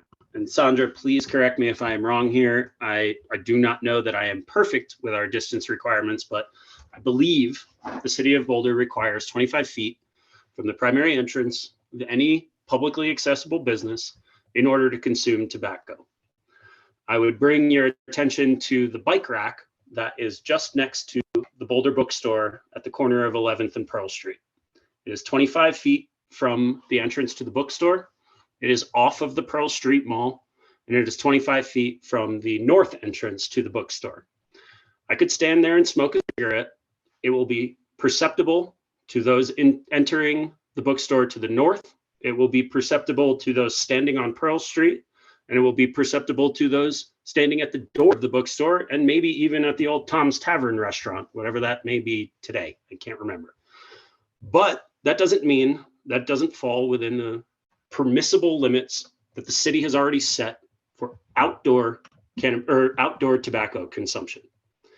If we are seeking to do something that's even more strict than that, which is eliminate it from plain view of the public, I think 25 feet from the primary entrance of a building, and I would also include the primary air intake for any HVAC systems in surrounding businesses, because I think the tobacco laws have missed that. Let's add something that says, here's your acceptable place outside. But I mean, we're already relegating people to go outside in the middle of February if they want to consume cannabis legally. Right now, they just do it in front of the bar. They're not trying to hide it. We're giving them an opportunity to do it away from the experience that Stacey just described. So we have rules for this. let's make them a little bit more strict for cannabis, and let's move this along. Alana? Yeah, I just wanted to add that one of the motions that prevailed was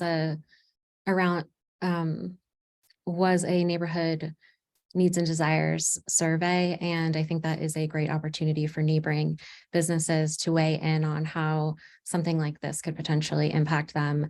And knowing cannabis licensees in Boulder, I'm confident they would be connecting with their neighbors ahead of time prior to submitting the application anyway, just to make sure that they had good relationships with their neighbors. So I'm getting more and more comfortable with this, and I really appreciate Evan for raising it. Ryan? Question for Evan, is this motion tied to any particular licensed facility, or is this allowing outdoor consumption in general? Because as I read it, it allows outdoor consumption. Yeah, and I mean, if you're alongside tobacco. Yeah, no, if you recall when I brought this up originally, kind of just running through this in my head, there is so what I just listed as the prohibitions I see in my head, and kind of as this progresses, were this to pass tonight and it progressed to city council, how do we make this align with tobacco consumption regulations? I believe we need to go further than tobacco consumption regulations, and as a result of that, we are by default going to reduce the number of cannabis businesses, or reduce the number of businesses that are allowed to enact an operation like this. Many of our dispensaries in town, many of our establishments in town would be able to facilitate the kind of regulation I'm considering, but not all of them.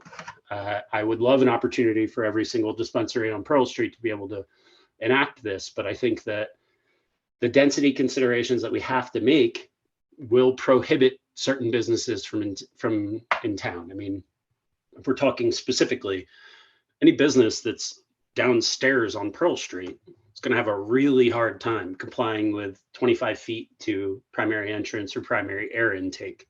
Sure, but so I recognize that we're not trying to, through your discussion there, it seems like your intent was that this be tied to a licensed facility rather than just allowing someone who's consumed or who's procured this to consume it in public.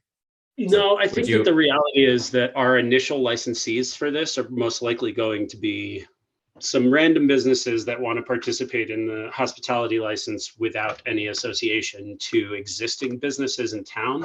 But I think that realistically, if you're going to approach a random business and say, you're going to need this level of training for all of your staff, you're going to need this level of understanding for all of the regulatory stuff that goes along with a business like this, your most likely candidates for success in this realm are going to be currently licensed businesses who seek to diversify one step further to allow for consumption. And I think that if you are going to do that anywhere near where our currently licensed dispensaries are, some of them will be precluded by their proximity to other businesses. There will just be no way to avoid it. So I think we need to consider who's going to apply for these. Most likely, it's going to be existing businesses who make up the lion's share of the applicants for this, and not all of them are going to be allowed to do it. Even, I mean, take Stella's, for example. Stella's might be able to pull this off if they had rooftop access and they had rooftop space, but man, the mapping of air intake and the mapping of accessibility to surrounding businesses is going to make that calculation, if not very limited, certainly very complicated. Okay. So Evan, will you entertain a friendly amendment here? I just want to clarify again that let's hear from Sandra, and then also Caitlin, we can't see the timer. We lost 45 seconds. I was just about to give you one. Okay. I knew that we've got to keep our responses to each other tight and concise. Right. Or Sandra, so just like Sandra, hold the timer there for a second, Caitlin. Sandra.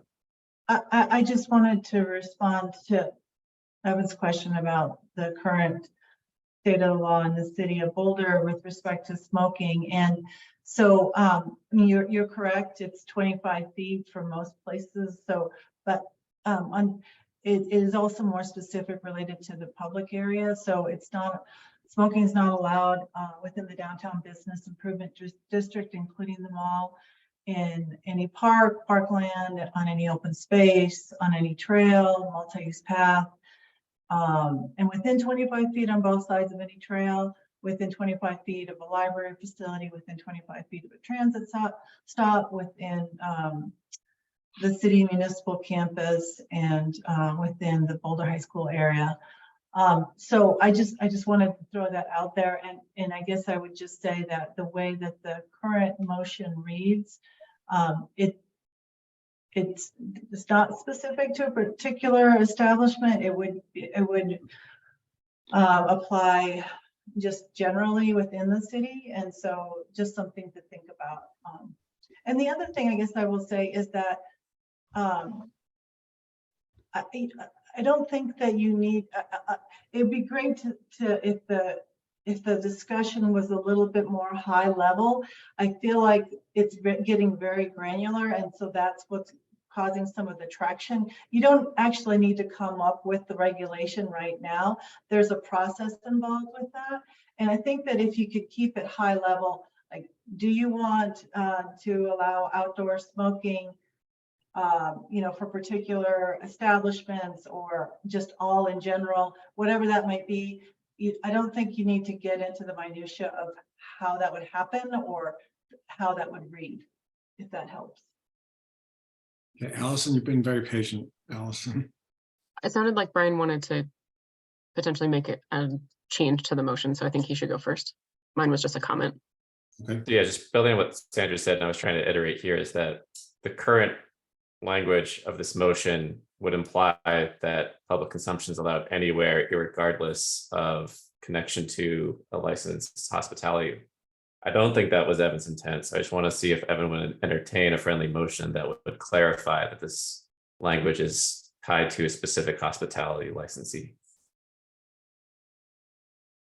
Absolutely, I would. I'm rereading this right now, and I also see what you're saying, that if you're hiding in a garbage enclosure and you're not 25 feet from an entrance, you can consume. That is not my intent by any means. The intent is to allow for a very specified space under a hospitality license's control that allows for consumption that complies with all of the tobacco obligations, and in addition, prevents it from being in plain view of the public. And I want to point out that the 10-minute timer has gone. I want to hear from Allison. I mean, with that clarification, that covers some of the pieces I was concerned about, and also to reiterate Alana's point about the needs and desires of the neighborhood, I think that is a really important piece, and some of the concerns will be addressed by that, and that allowing outdoor smoking does reduce some of the harms that we've been talking about with indoor smoking. So I think it's an interesting proposal to think about reducing risk with some of those other protections that we've discussed. Do you want to go on record to say how you would vote if you could vote, Allison, or no? And then I was going to ask Kate also. No, thanks. Okay, very political. Sandra, your hand is still up. I'm just checking. She's okay. Hands down. All right, I see that I just Evan's want to throw amended this out the motion. I made a little bit of an update. I think, please correct me if I'm wrong, but I think that the red text addresses the two critical considerations that were just brought up.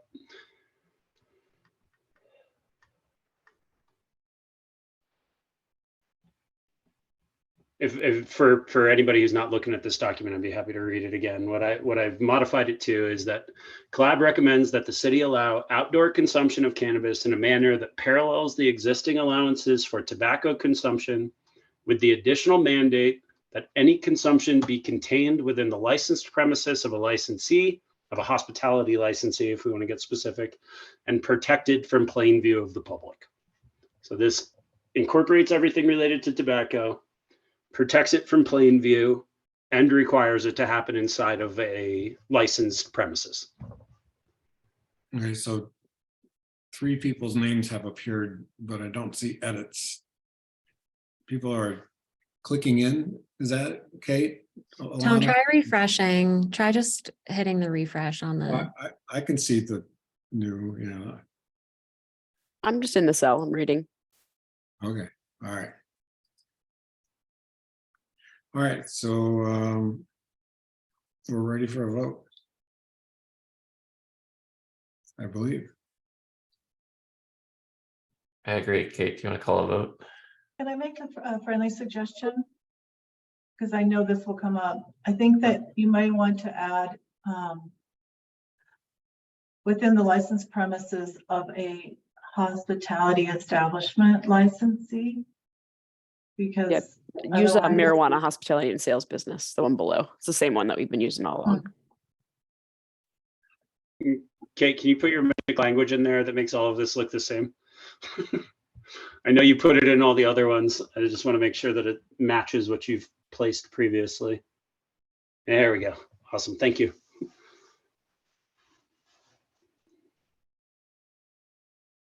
Okay, now ready for a vote? Ready? Yes. Member Anderson? Yay. Member Green? I'll support it. Member Keegan? I support. Chair Goodwin? I'm voting no. Member Malone? Support. And Member Noble? I do not support the motion. Okay, and Member Christie is not here. Absent. Okay. Well, it's time for a break. This would pass. Who wrote that? Oh. So let's take a 10-minute break. Come back at 5:09. Everybody good with that? Yeah, I'm gonna relocate, so I'll be trying to get back in before the meeting resumes. We'll watch for you. Thank you. All right, thanks.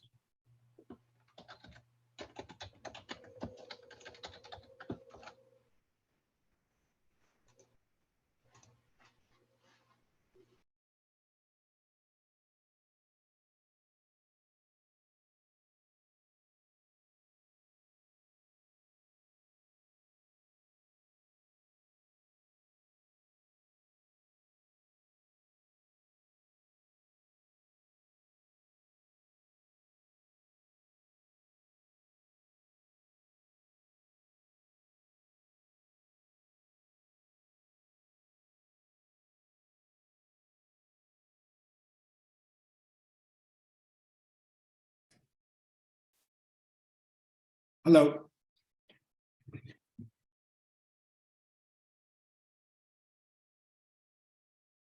Okay. I lost my screen that had the. There it is.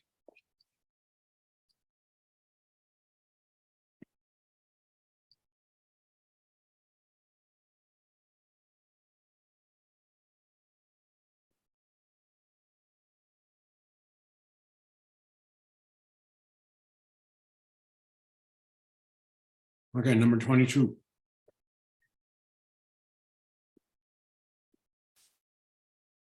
Evan?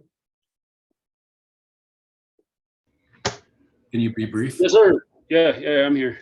Okay, 22. I hope, I really hope this is less controversial. I would move, since this is a new motion. Welcome back, everyone. Thanks Well, for we all coming have back. it in front of us. You don't have to read it. I believe I do actually, if I'm going to Oh. present it as a motion. We can Is also that have correct, Sandra?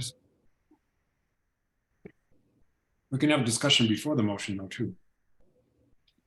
Yes, Okay, I will. that's I'm sorry, yes. I don't know if you saw my thumbs up, that's yes. Thanks.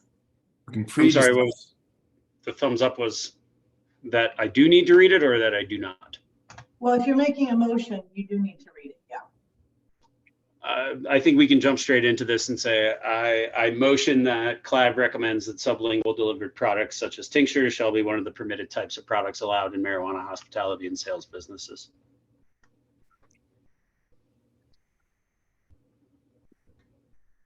Do I have a second? I'll second it. This is Stacy.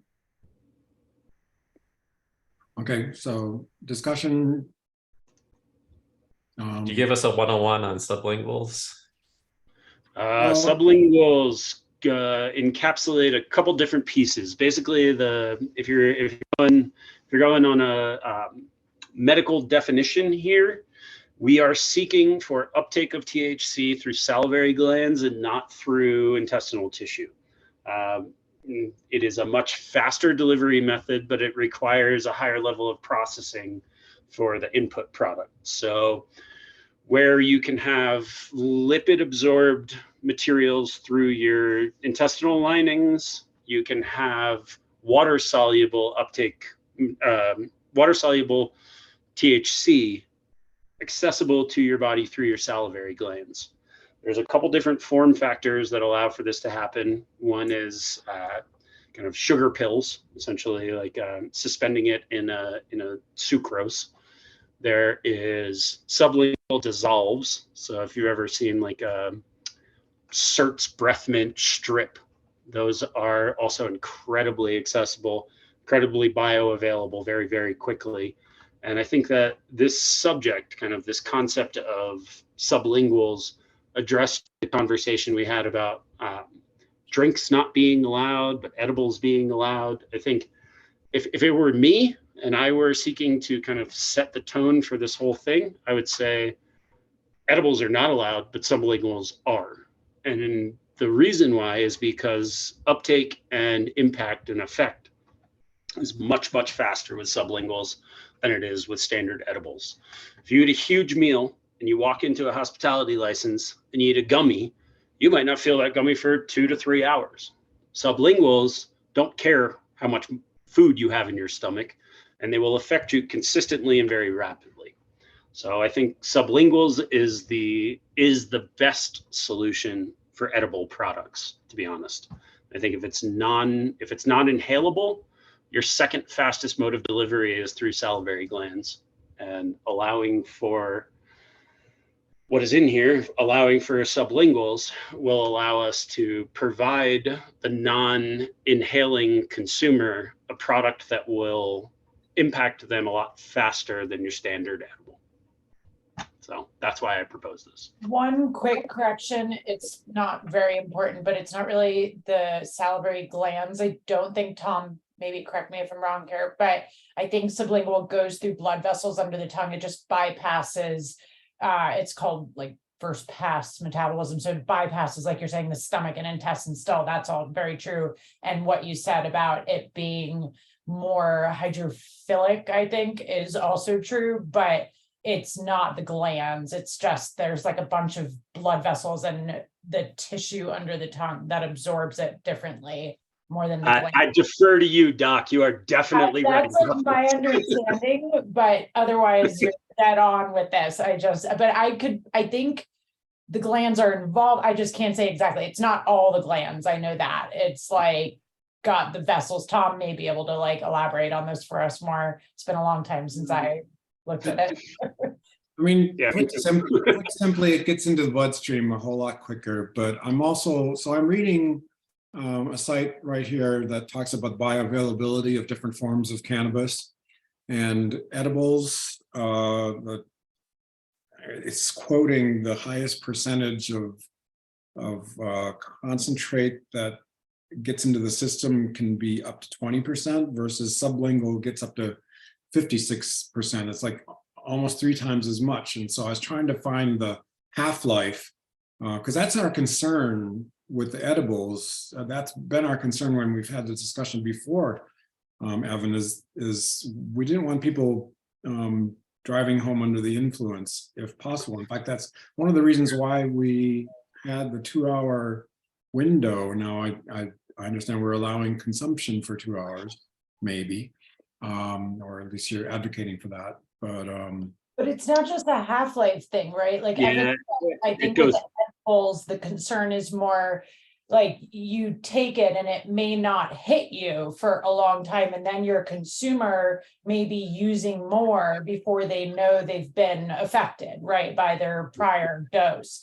Yeah, absolutely. This label, I think actually, like the drinks, we had a similar conversation, kind of removes some of that concern because it hits them faster. So it's not like they're going to eat, like in the case, like Evan said, of a gummy where it could be a long time. This should affect somebody sooner, where they'd then be in a position to judge their level of intoxication sooner than later, which from my standpoint is more of the concern than the half-life piece. Yeah, I think that it's important to realize here that this is a portion of cannabis science that is relatively unsettled. There is a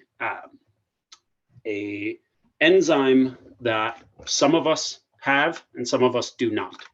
And when it comes to edible cannabis, we know anecdotally, but much more than anecdotally, we know scientifically that delta 13, which is what your digestive tract converts delta 9A into, is in some people incredibly reactive and in some people barely functional at all.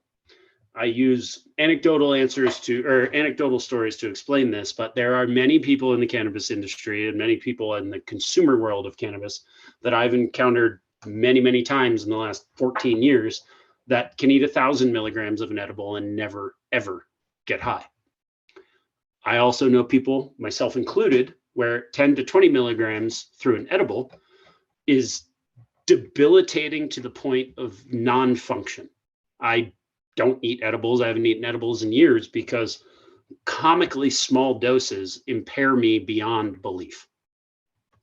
Okay, well, knowing that is true Evan? means that for me, we want to go real fast with how fast are you uptaking this active ingredient. And I think sublinguals provide people like me, and there are a lot of me, with a solution that you can feel what you've consumed very quickly, and you are not at risk of being surprised 2.5 hours later that all of a sudden you're high. That's just a personal take. This is not a professional take, because what I would be saying here is we should Evan, have sublinguals. We shouldn't have it. I have to be the chair for a second. That you're taking up the majority of the 10 minutes of discussion. And I know Robin has had a question and I still have questions. And so Robin. Thank you. I think that these tinctures are concentrated products. They would fall under that definition where you separate, it's you've used an extraction method and separated, and condensed the product for what's actually delivered. And the concern there is that just too heavily intoxicates people, and we are worried about driving. Those are my concerns. If we're using the state's definition, they are different categories. These are regulated at 10 milligrams per dose. Can you explain that just a little better, Evan? Sorry. Sure. Yeah, absolutely. So concentrates have no regulated limit on potency. So when you're looking at the state's definition, you got flour, you got concentrate, you got infused product is the way that they describe it. When you have flour, you have kind of natural limitations somewhere in the low 30 potency, low 30% THC. Concentrates, you can make activated THC distillate that's up to 99%. When it comes to edibles, anything that's intended for oral consumption, you are limited at no more than 10 milligrams per dose, no more than 100 milligrams per serving, per total packaging. So when we're talking about a sublingual, the max potency that you could get out of a singular sublingual delivery is 10 milligrams. For comparison, if you buy 1 gram of concentrate that's 80%, you have 800 milligrams of available product. So when we're talking about the differential between concentrates and edible products or infused products, we do have potency limitations on the infused product side. Sublinguals fall under that potency limitation for edible products or consumable products. Thank you for that. Evan, I appreciate your passion, but if there's going to be 10 minutes to discuss things, then if there's other points of view, like Stacy, I thought had a very good point that that a person might realize their intoxication quicker. I would echo what I think I heard you say, is that the science is sorely lacking with respect to understanding not only tinctures, but I mean, there's suppositories, there's transdermals, there's all sorts of other things that I mean, right now it's fall under, Tom, those fell under audited products. So the state of Colorado already knows that there are certain delivery methods that are way too powerful to be considered edibles. Mhm. Specifically what you just referred to, suppositories, and the other one is dry inhalers. We have a category called audited products in the state of Colorado. So if your delivery method is too potent, you fall into audited products. You end up in a completely different category. We are not even talking about that here. So I hear what you're saying. There's definitely different methods of delivery that are more potent, but they are excluded from the conversation that we're having here related to edible products. I guess I would say that if according to the website, which is a cannabis website, says it's up to 3 times more, actually 6 times more bioavailable, even at 10 milligrams, the relative effect could be significantly more. And there isn't enough evidence to talk about the duration. Okay, then why are we approving any edibles at all? Because we've already approved them. So I think this is the one that we know scientifically actually has a delivery method that's much faster. It has an impact, or it has a period of time before you see effect that is tangibly slower.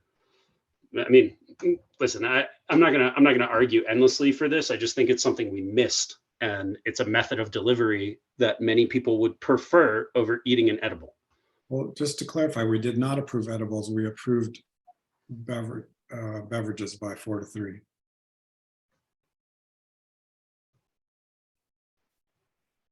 Just recognizing time and just being the enforcer. Is there other discussion needed? Are we ready for a vote?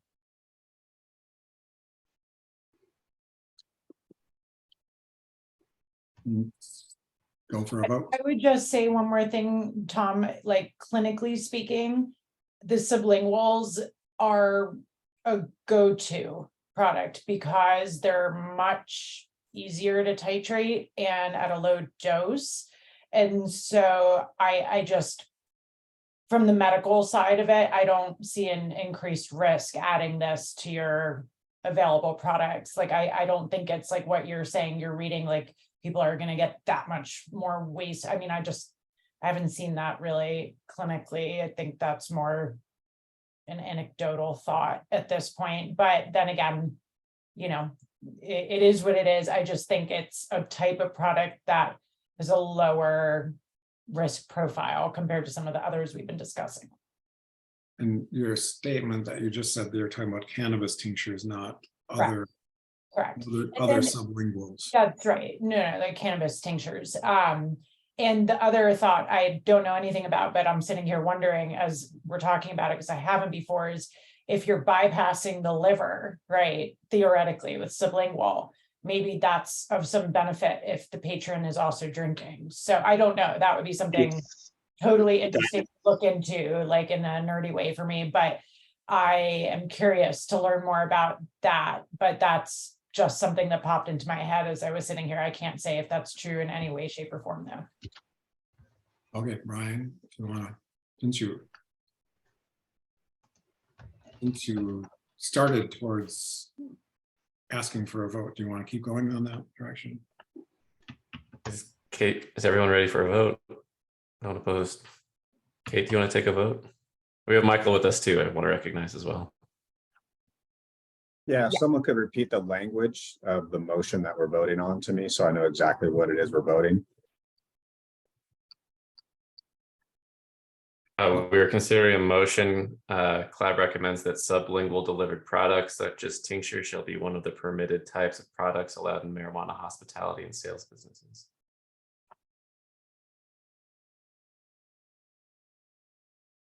Got it. It's proposed motion 22 in the Google document,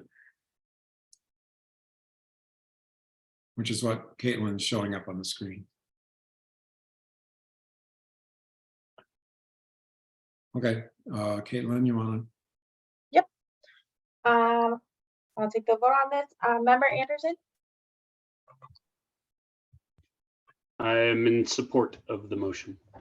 okay. Member Christie, Caitlin, can you circle back to me? I'm looking at something on the internet real quick on this issue. Can you circle back to me at the end? no problem. Thank you. Member Green, I support it.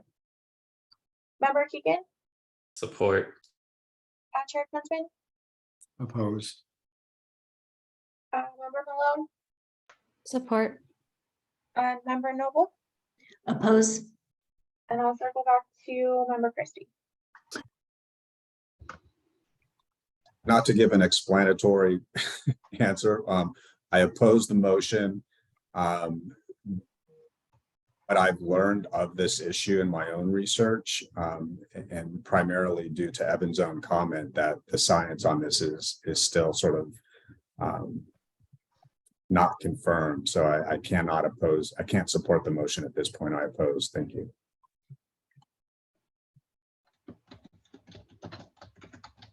Okay, motion 23.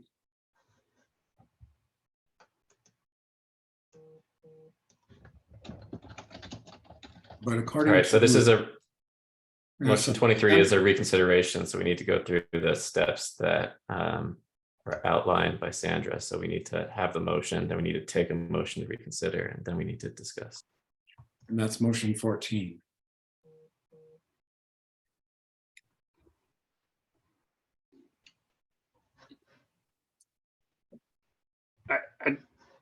So as someone in the affirmative side of 14, I will move to reconsider motion 14.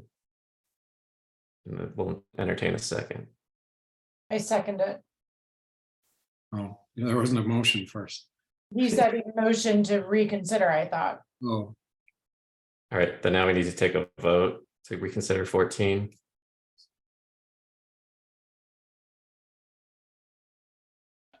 I think I moved to do that, didn't I? No, we just need to follow this process that Sandra outlined, that we need to reconsider. Once we agree to reconsider, then we can take the replacement, right? So then, Kate, can we take a vote to reconsider motion 14? Yes, and just so that I have the correct name on record, Member Green, you were the second, is that correct?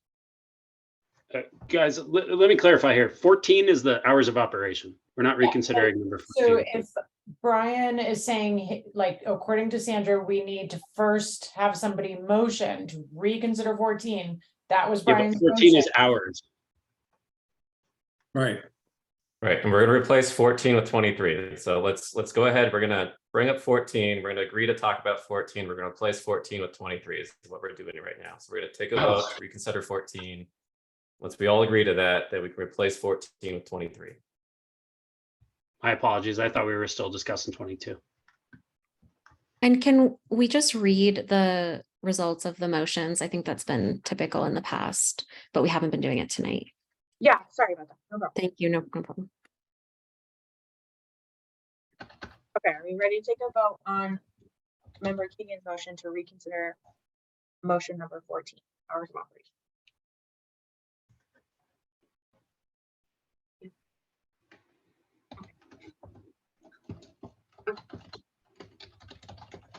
Member Anderson,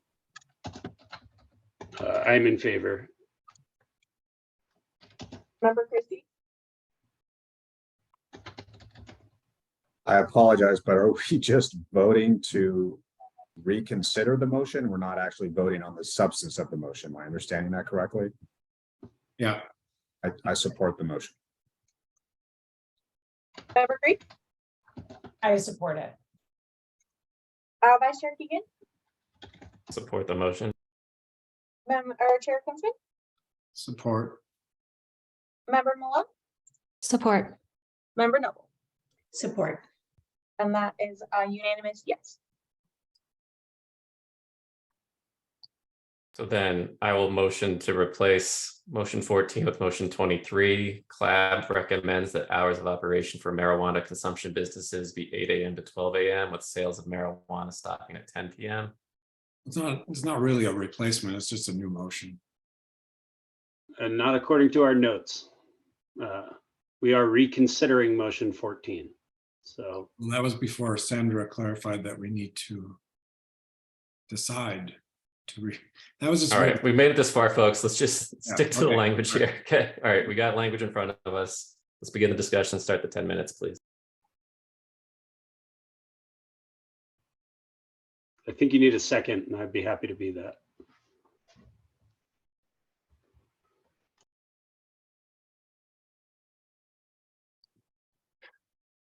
Is that where we're at? Do we have the new motion and or we're waiting on a second? Brian, Vice Chair Brian. I thought these came as a package deal, but I heard a second from Evan to my motion that I just for motion 23. Okay, so discussion, Robin. All right, I'm not trying to take anyone's time because you guys know how I'm going to vote on this, but I am trying to be persuasive with some of you who might vote against the motion. I think a 10 a.m. opening for consumption lounges is a reasonable regulation. I also think that stopping consumption at 10 p.m. and remaining open until 12 a.m. is a reasonable regulation that would help to mitigate impacts of impaired driving. Thank you.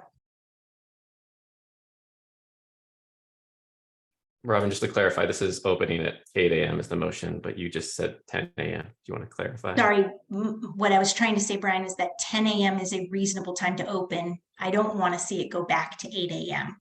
Thank you for the clarification. Thanks.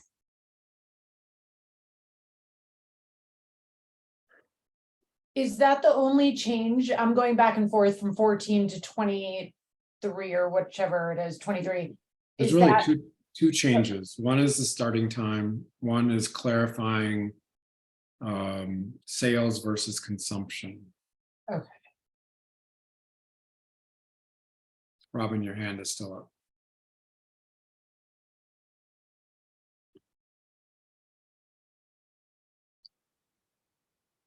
We haven't heard much from Kate or Allison. It's a lot of motion talk, Tom. We can't vote. I know, but That's what y'all do. you can still add your 2 cents. I'm Which all is out. never, which is I'm never all 2 out for this cents. one. It's more like Y'all just vote on this. Just do it. $2 million worth of opinion. I'll just be wasting your time, Tom. Just another 2 minutes off the clock. Okay. I just keep going back to brunch alcohol, and I just don't see how 8 a.m. to 10 a.m. changes anything except allowing our cannabis businesses to get more closely aligned with alcohol businesses. I think this is a wise choice, and we allow our dispensaries to be open at 7 a.m. I think 8 a.m. I think 8 a.m. for consumption lounges is reasonable. I don't think we all want a whole bunch of potheads running around the streets at 8:30 in the morning smoking weed on the street when they're standing outside of a dispensary or a hospitality license that should be allowing them to consume inside. It's my piece.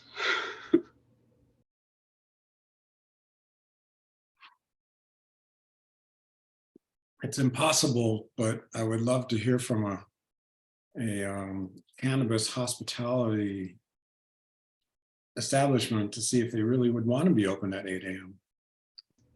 Who cares? There's only one in the state, and he's not open at 8 a.m. Yeah, so I think this clarifies the sales accurately with how I believe the conversation and vote originally went. So And I think it's gonna be very limited businesses that want to open at 8 a.m. It's gonna be very niche focused businesses that have a certain purpose for being open at 8 a.m. So I'm in support of this. I would just add on top of Alana's comment here as well that I think another matter that I want to bring into this right now is that like we've been thinking about this hospitality as restaurants and things like that. There are certainly business models that are spa models, that are other kinds of therapeutic health models that would also fall under the banner of this kind of licensing potentially. So I think that 8 a.m. seems reasonable, that you can make your appointment for an 8 a.m. at the spa to have your whatever products that city council approves. Ilana, your hand is still up.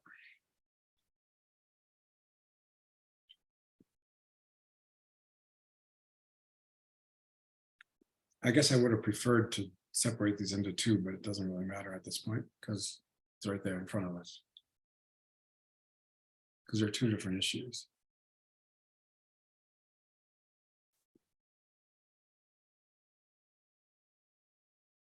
Is there any further discussion? Should we move to a vote? Brian, can you just clarify for me, is the only change in this new proposed motion the start time, the 8 a.m.?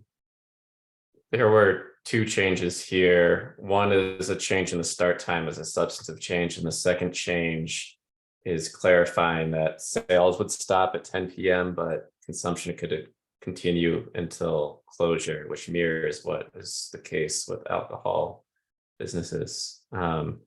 So the 8 a.m. is a substantive change. And then there was some other members had identified a slippage in some of this language about sales versus stopping. So it's clarifying that, or revisiting that to clarify that. So what we're voting on is that the start time would be 8 a.m. for consumption. Consumption would end at 10 p.m. and the business would have a 2-hour grace period to close at 12 a.m. Am I understanding that correctly? The last call for sales would be 10 p.m., but consumption of those products that were sold could happen until noon or until midnight. Got it. Okay.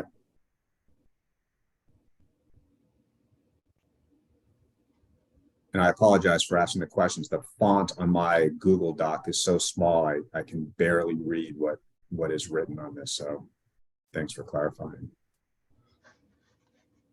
Caitlin, if you close your outline menu, it's going to increase the size of the font for all the rest of us.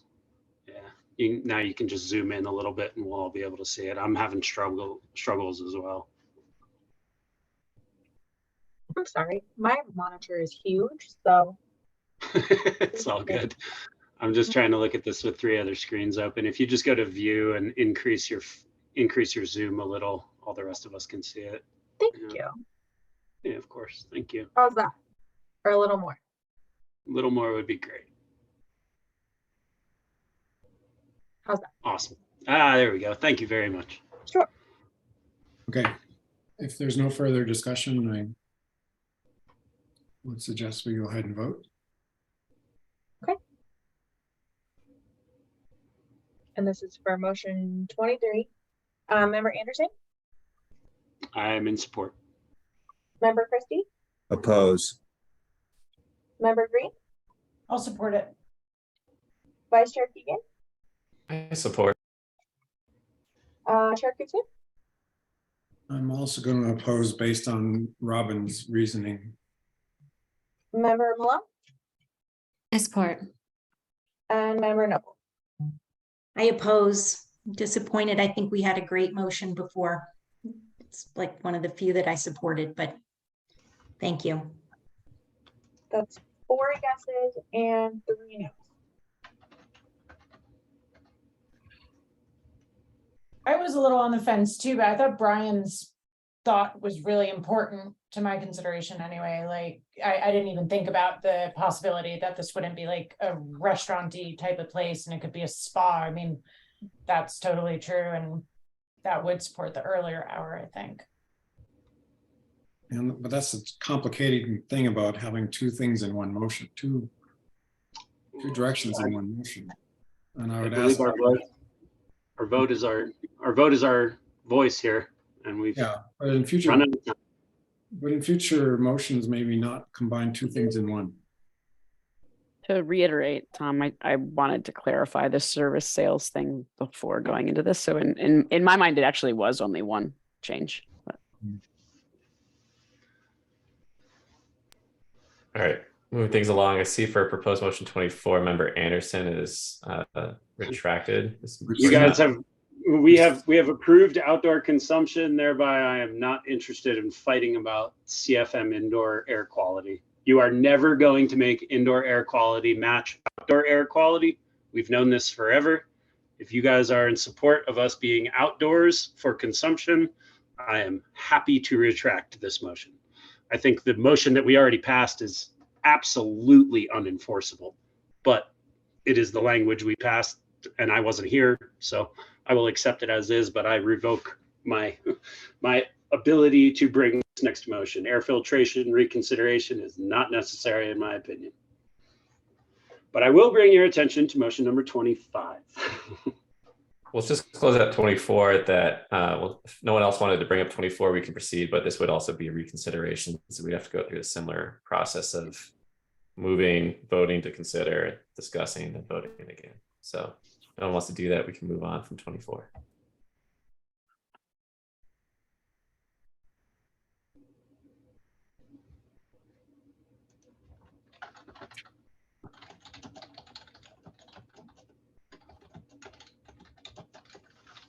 I would ask Caitlin if you could spell my name correctly. But Yes. That was probably me, Tom. oh, okay. I didn't write this, sorry. Yeah, that was me. I'll own that. Sorry. Okay, so was motion number 25 present before? No, this is brand new. This is a function of the things that we have already voted on here tonight. I bring this as a new motion. Factor. I don't even understand the language right. Removal of all form factor prohibitions.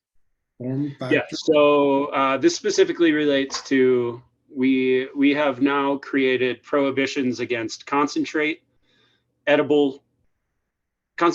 edible in our list of kind of enumerated motions for council. What I would say is that we perhaps I could more specifically say recommends that concentrate and flour and all edibles be, actually I would only say concentrate and flour be allowed in outdoor settings. So CLAB recommends that cannabis concentrates, I'll make it simple for us. Cannabis concentrates be allowed in outdoor setting. Oh.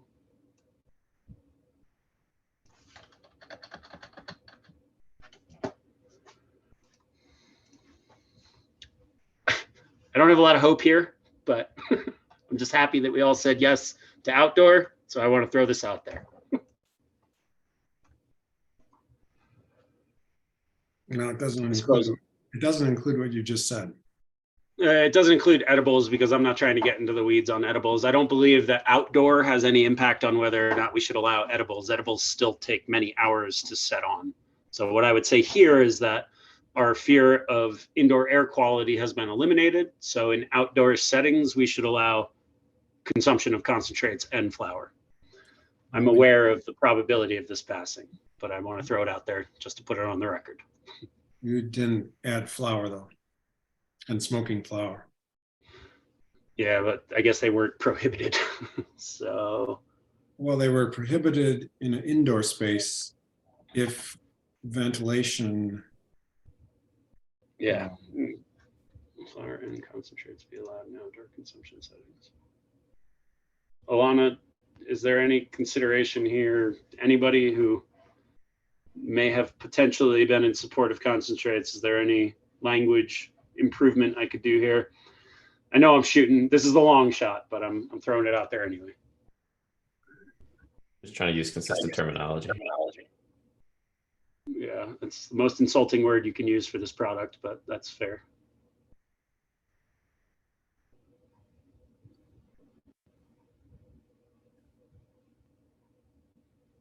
Evan, I think that's pretty. The language of this motion anyway. I'm sorry, Alana, you got cut off halfway through, or at least for me, you did. I didn't hear what you said. Oh, you were just asking me if there was any, lacking clarity in the language, and I don't think so.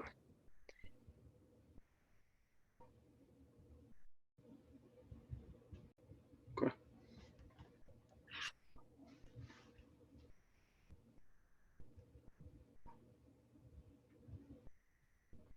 Is this a reconsideration of the motion that said we wouldn't have concentrates? Kind of. It's a good question, because we hadn't considered the outdoor setting when we had the motion originally. So Sandra, what is your take on this? I think it's distinct enough to where it's a new motion because you're talking specifically about outdoor, whereas when you were considering it before, it was limited to indoor. Then I would make a motion that CLAB recommends that flower and concentrates be allowed in outdoor consumption settings of marijuana hospitality and sales businesses. Is there a second? Well, I'm sorry, Sandra, but your concern on how it was determined that Alana decided to abstain from voting was made on the conclusion that the legal representative at the time had to make an off-the-cuff decision. And as I read motion number 5, it's pretty concise. It doesn't say outdoor versus indoor. It's concentrates intended for inhalation shall be one of the permitted types of products, and it went down 1 to 5. I wasn't being asked to provide a legal analysis on a code of conduct issue.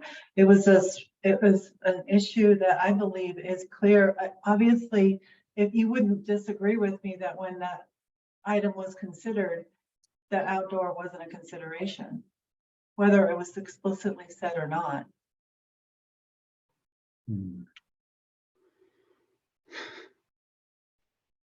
I think this ultimately, it's up to the board to decide. I'm just weighing in. I was asked a question, but it's up to the board. I mean, I would just chime in to say that, we just keep coming at this question from different angles, and it's, different sort of backdoors, in my opinion, to do this. It's a little bit frustrating. I understand the process, but we did have the debate about concentrates. And yes, we weren't talking indoor, outdoor at that point. We were talking about licensed businesses. So in my mind, outdoor, sorry, I'll just finish this point and then I'll let you go. The outdoor consumption of concentrates, it doesn't have any bearable difference on some of the reasons that people voted to say no to concentrates in the first place. I agree with you entirely, Robin. I think that realistically, this may be a reconsideration, but I think that if the calculation of indoor air quality is the baseline for us presenting this new one, then yes, it totally changes the conversation. If the basis for the prohibition of concentrates was onset time and potency limitations, then yes, this is very much a reconsideration of that. But I think at the end of the day, the strongest opposition is related to the indoor air quality. So I think that this might be a valuable way to reconsider that. If it's a reconsideration, it's a reconsideration. If it's a new motion, it's a new motion. I just want to put it out there that, are we going to prohibit concentrate consumption in an outdoor setting for a hospitality license? We can rephrase this however we need to, but I just want to be clear that we're making a recommendation to council to prohibit 40% of consumption in this industry in outdoor settings. If we are, then let's go ahead and vote on it and say, yes, we are banning concentrates even in outdoor settings. If we're attempting to protect the consumer, then it's a reconsideration. If we're attempting to protect the onlooker and the secondhand consumer, then it's a brand new motion. I don't know which one it is. I wasn't present for the first vote, so I shouldn't have an opinion here. Didn't we previously vote that marijuana businesses would be prohibited from selling concentrates? We made no distinction between indoor, outdoor. So to me, I agree with absolutely what, I agree with what you're saying, Robin. This is just another attempt to backdoor the approval of concentrates being consumed within the marijuana establishment. Like we've already voted on this. So if it's going to be a reconsideration, then call it up for reconsideration, but don't try to, paint it as something that it's not. I'm not. I'm fully aware this is a reconsideration of a poorly considered motion. We've already voted on this, Evan. Like what? Not on outdoor. And I'm happy to bring this up as a reconsideration. I'm making an argument, Michael, absolute opposition to everything that clarifies details of this industry that matter is something I cannot stand behind. You guys are by saying the word concentrate. All right, let's take the temperature down. Everyone take a breath. Everyone take a breath. The same arguments, Evan, can be made about you looking out strictly for the interest of the industry, where others on this board are looking out what we consider to be the interest of the community. There's a difference of opinion here. All I'm saying is we've already voted on this. We didn't make a distinction between indoor, outdoor. And if that's what we're going to do, then tee it up the way it should be teed up. I think I did read the motion, man. It says allowed in outdoor consumption. All right. As Brian said, I think you both understand each other's point of view on this. Alana? Yeah, I just want to address the comments I've heard a couple times around backdooring concentrates into these establishments. We are a policy board. We are determining what is going to go in the front door through the regulated system into these establishments. And just because we are the cannabis industry representative speaking doesn't mean we're talking about doing something illegal like backdooring. Please be mindful of the language that you use. Thank you. I think it's important that we never clarified the difference in a concentrate where your delivery method gives you 100 milligrams at one time and a delivery method that gives you 1. And the fact that we didn't clarify that compels me as an industry representative to seek some clarification for that, because I think that we have created this absolute catch-all about what a concentrate is. And that is just not representative of the consumption methods used by the majority of the industry. We have less than 5% of people dabbing. We have 30% of people using a vaporizer. So where does that differential occur? Because it's not recognized anywhere in our motions. I hope that it could be, but since we have chosen to categorize concentrates collectively, I think that this is a carve out for 40% of the industry who chooses to consume concentrates. And yes, we are reconsidering it because I think it was ill-conceived. If I had been present for this when we initially had this conversation, I brought all of this up, but I wasn't. So now I'm doing it. I think that's my right. So from a process perspective, I think Evan agrees this would be a reconsideration of motion 5. So if we want to have a second on this, we would proceed through voting to reconsider and then a discussion. So let's just stick to task. Brian, so we who have a reconsidered motion. the first? So what, Kate? I was just wondering who was the first to say to reconsider. We've heard several people argue that this is a reconsideration of motion 5. I believe Evan agrees that under some framings, this could be a reconsideration of motion 5. Right, but I'm sorry. I thought that you said that the motion to reconsider was already stated. Well, we can't consider motion. I understand the process. I understand the process. I'm just saying it made it sound like there was already a first to reconsider, and I didn't think there was. So that was all I was trying to clarify. Right. So maybe we'll check in with Evan. Like Evan, if you want to proceed with motion 25, then we need to start with the reconsideration of motion 5. To be honest, Brian, I don't believe that if Sandra weighed in right here, I'm even allowed to present this because what I'm offering right now is a reconsideration of a previous motion.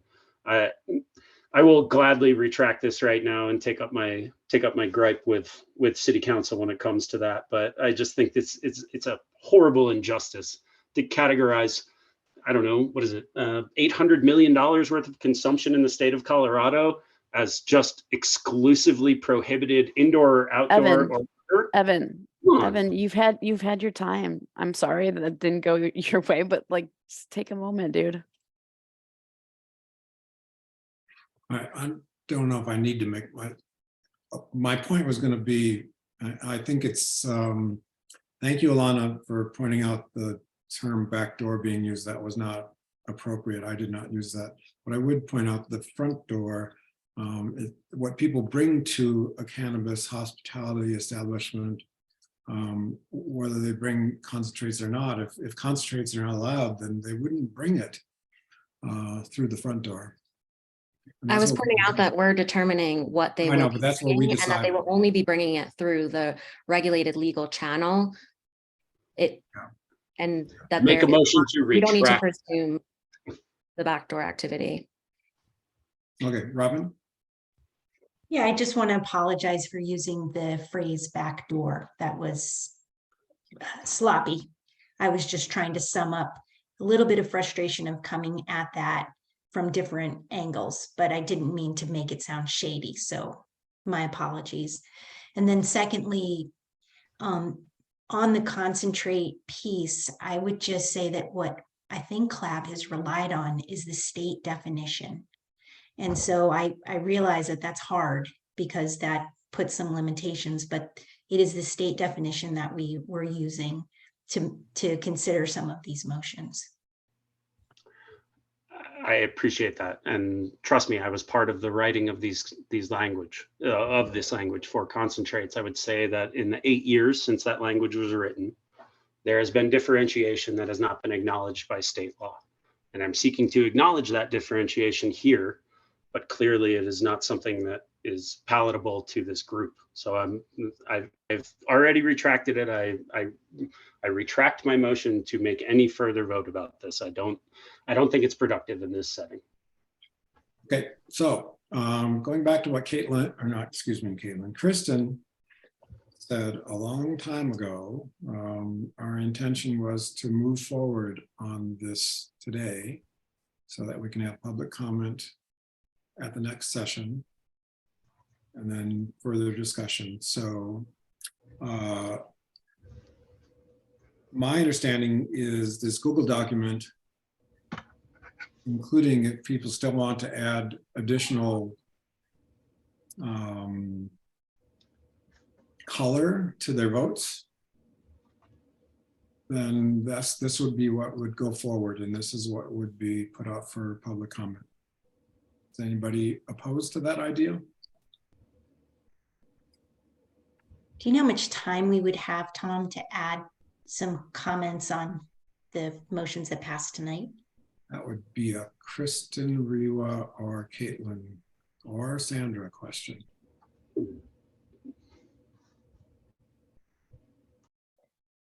If you did want to try to get this document finished tonight, you could take some time tonight to work on these. You know, maybe we could hit pause for however long each member needs to add their contributions, and then you all could review it as a group. Otherwise, probably would need to set aside time between now and the next meeting. Well, what if people were allowed 1 week to make any additional comments? And it's a public document, or it's a document available to all of us. I don't know if it's a public document.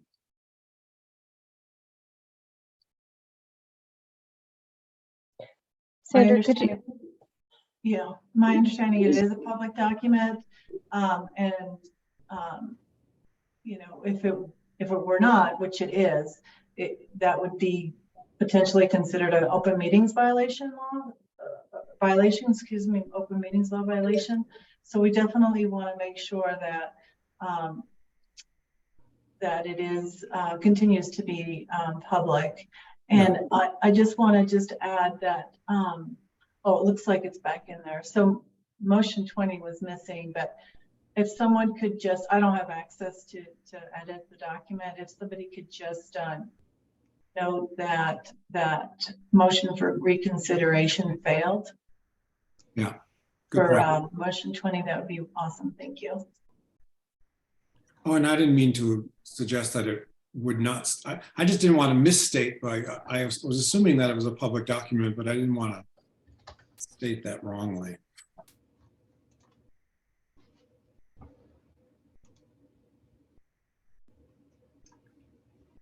So, Kristen, how do you feel about 1 week for people to make any additional explanation for if they wanted to, why they voted the way they voted? I think that's completely up to the board, how much time you'd like to use. Does You that know, give you the folks, does that give you folks enough time then to?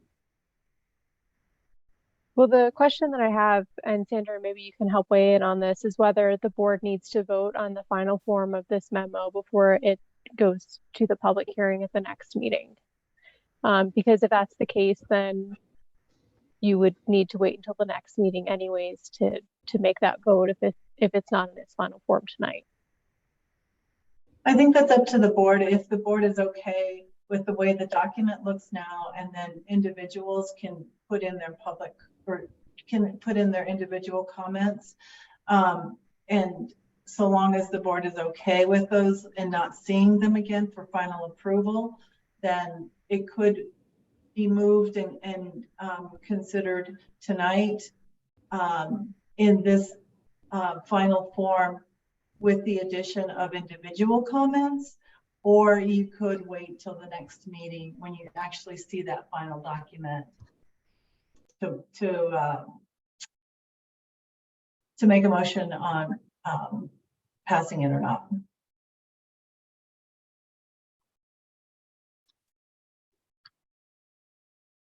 My understanding is that we discussed this at length, and this was the format we were going to use to move things forward to City Council. And so I don't see a need to revote, because revoting could just, it could complicate things. Well, I mean, you all have reached this point, and you're in agreement with what it looks like. The only thing I was saying is just that fact that individuals are wanting to add to the document. So obviously it's going to change. If they're only adding to their own I understand. subsection. And if people are comfortable with that, then that's fine. Otherwise, you would want to come back and revisit it. Well, anyone uncomfortable with that?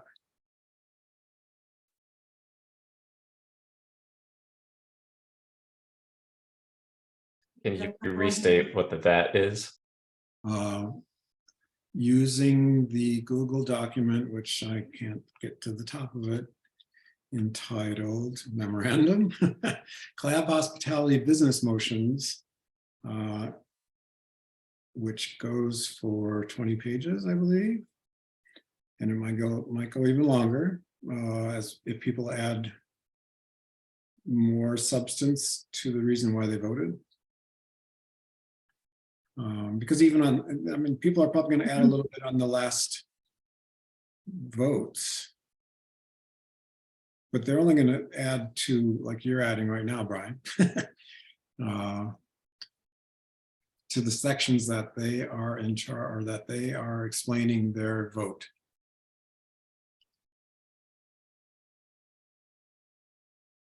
And that's what we forward to City Council, or we forward to the public. So the question is just when to lock the document so that we're not, board members are no longer editing, right? Yeah, which I would suggest 1 week. And then, Kate, the deadline for getting stuff into reading packets and is 2 weeks before the next meeting, which would be the 20th. Correct. Yes. February 20th, end of day. Do we want to say the 17th or the 20th is the last time board members can edit this document? I have a procedural recommendation for this. Go ahead. I would think that maybe we could retain access to this document until the deadline for submission for the packet, and then that be the deadline, like 5 o'clock the night before, or some time that's associated with the timeline for submitting materials for the packet.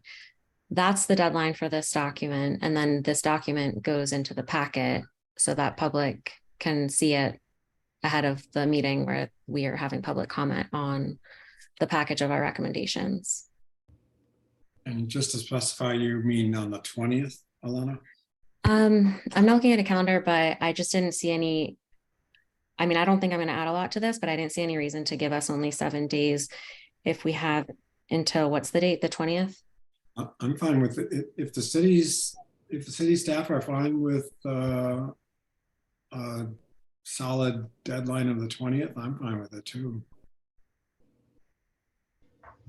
14 days before is always when the deadline for reading packet, so that works great for us. Okay. And I just think it would be great to include this document once final in the packet. Okay. So just so that I know, Alana, you would like to see like the document actually in the packet and not just the link to it? Yeah. Okay. I believe I'm speaking for her, but.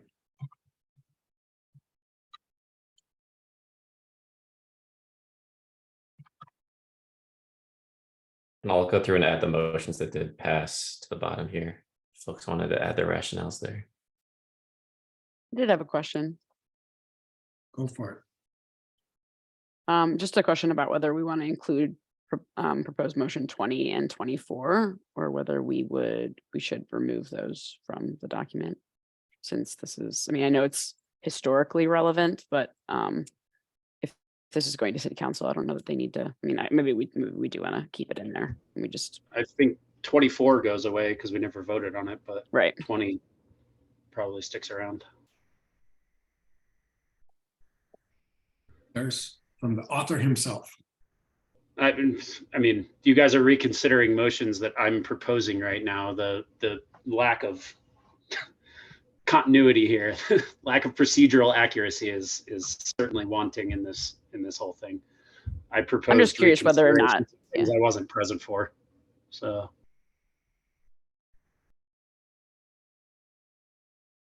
I could go either way. Kate, if I'm hearing you right, I mean, I think we're trying to give council the most helpful document to act on and the cleanest document we can give. So if that keeping 20, it communicates something you want to communicate, Evan, I think it's worthwhile to keep it. But if it's at all confusing, which I think it may be, I would advocate for taking it out. I would agree with you entirely. I think it only muddies the waters here. I think at the end of the day, I did attempt to have us reconsider concentrates 2 times. Both times it was not supported. I think we kept our original intent, or we kept the CLAB's original intent by doing what we did here tonight. So if we can present them with less content, I think that's probably better. So then at the end of the day, we said no concentrates. Let's just leave it at that. Then with your permission, should we renumber them? Certainly, I fully support that. Can we make this a procedural thing and say that if it's not it's not voted to be reconsidered, that we don't include it? And that if we do vote to reconsider, then that would be included in the whatever document we present. And then this is just a decision that we make about how we include or not the information. How does that, Kate, how does that weigh in terms of including 20 or not including 20? The board did not agree to reconsider. So it would not include 20 and not include 24 because we didn't even get to a. Well, keep in mind, we still have the record of the minutes. This is separate from the minutes. This is different from the minutes. This is what our group is agreeing to put forward to council. So yeah, it doesn't have to be a record.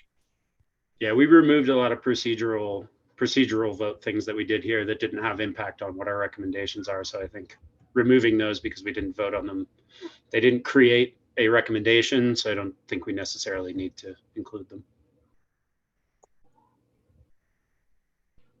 Okay, you're and I lost. So Kate, well, I just want to say that it's not about like whether or not there was a recommendation. It was whether there was a vote, right? Like we didn't even get to a vote to consider. I support moving these to some other section and renumbering these to be continuous to again have the full deliberation of all these together. One additional thing I'd want to consider is motion 23 was a reconsideration of motion 14. And in addition to that, I think that did result in a change in Member Noble's vote. And so I wanted to get Member Noble's input on whether we should have a separate motion 23 from motion 14. Should motion 23 replace motion 14? in this document, since I know your vote changed on this.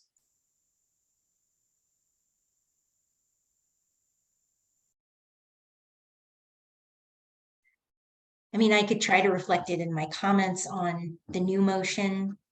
It's probably just as good. That's a good idea.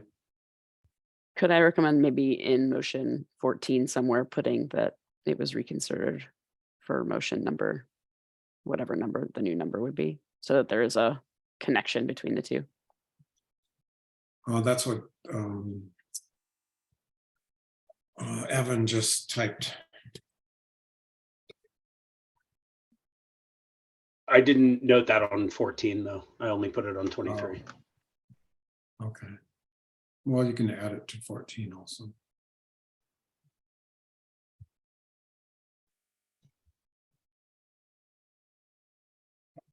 Okay.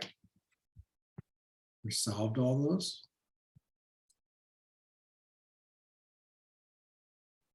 Just want to make sure we have time for the remaining items on the agenda,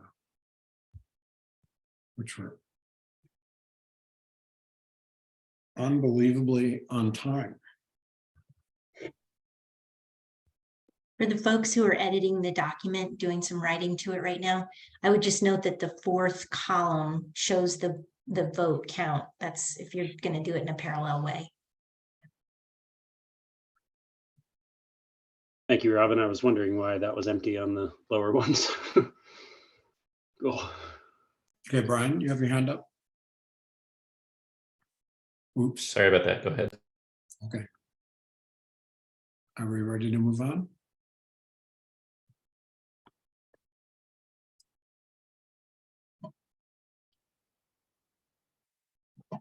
Hearing no opposition. Matters from senior counsel.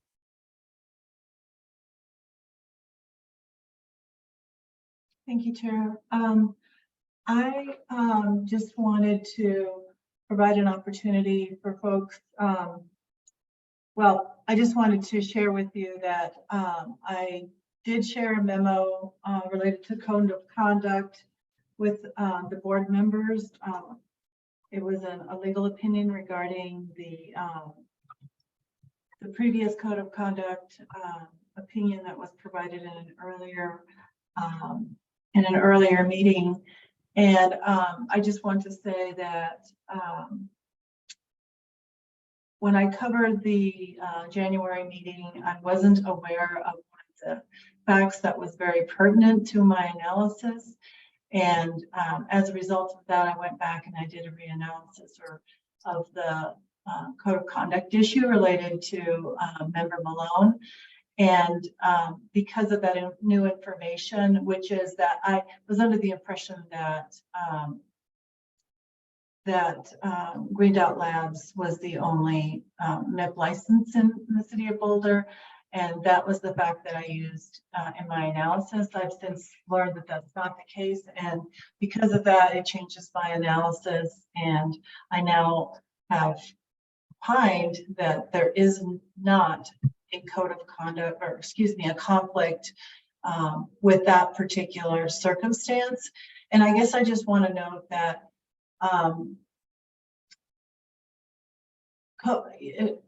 conflict issues and code of conduct violations can be very complicated, and particularly with a board that has representatives from certain sections of the community. They've been selected for that primary purpose. And so it's really important that we take the time to do the proper legal analysis and balance those different perspectives with our code of conduct. And so in order to do that properly, I'm asking that this board, if you think you have potentially a conflict issue, or you think somebody else might, to bring it before the attorney who's representing this board prior to the meeting, so that that attorney has enough time, adequate time, to properly analyze the facts to the law. This kind of analysis requires a case-by-case basis, and it's very fact-specific. So it's not a good idea to shoot from the hip during a meeting. And so if you are in the circumstance where you have to bring it up during the meeting, then what I ask the board to do is to set aside, maybe hit pause on the matter that's being considered until the attorney has an opportunity to come back with that legal analysis regarding that issue.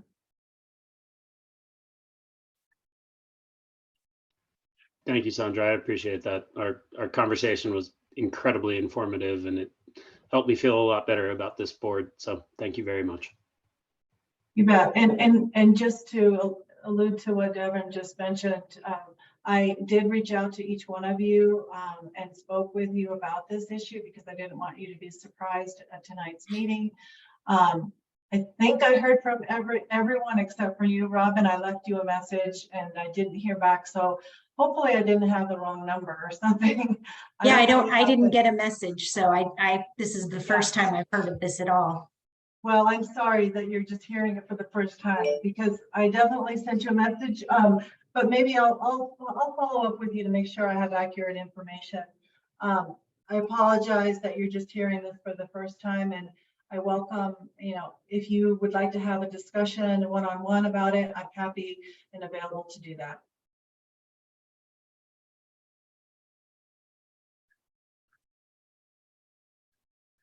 All right. Do you think the public needs to know any more? Do you want to elaborate that at all more for the public members of the room? What more is there to elaborate I don't on? know. I mean, I was thinking initially, I was thinking you could show the document, but it's too light. It wouldn't show well. Typically when we provide that kind of legal advice to our board members, it's typically in a confidential memo. I'm happy to share it at the next meeting, or if we want to put it I don't know, on the city's website or whatnot. I'm happy to share that. I'm fine with that if you think that would be beneficial. Sandra, I really appreciate you looking back into this, of course. And I think the website would be a good resource, a good repository, and the meeting packet as well for the next meeting. And is there any, I'm not sure, have we ever heard an update with regard to Kathy? I saw her at the retreat. So she's on leave and she'll be retiring July 1st. So she is no longer going to be representing this board. So for the moment, I'm the one that you guys get to deal with. And then at hopefully at another point in time, we'll have someone else assigned to this board. But for now, it's going to be me. Okay, Sandra, well, I have to ask. I appreciate that. And Evan, if I can just finish up my comment. I just wanted to share that in my entire experience regarding this conflict, I was never asked a single question by the city attorney's office with regard to my business position in the city, my role within my company, the ways that my company generates revenue, the ways that it grows. Not a single question was asked of me. So I think along with not shooting from the hip and gathering the information outside of meeting time, a spirit of fact finding and question asking and discussions with the parties who have the information that is needed to make a proper analysis can go a really long way. And I would strongly hope that members put in a position of recommendation to recuse by the city attorney's office are given that opportunity, because had I been able to receive any level of objective questioning from the city attorney's office, I would have felt a lot better about the way the decision was made. I appreciate that feedback, Alana. And I guess I will say that, as a human, I think that we try, I'm, putting myself in her position. And I think when you get a question, you want to try to be responsive and to help and to provide an answer. And that's why I just kind of think, let's just take a step back. It's a really complicated question and one that does take a little time. And so in order for that properly be done, I think that it's just best to just take a pause.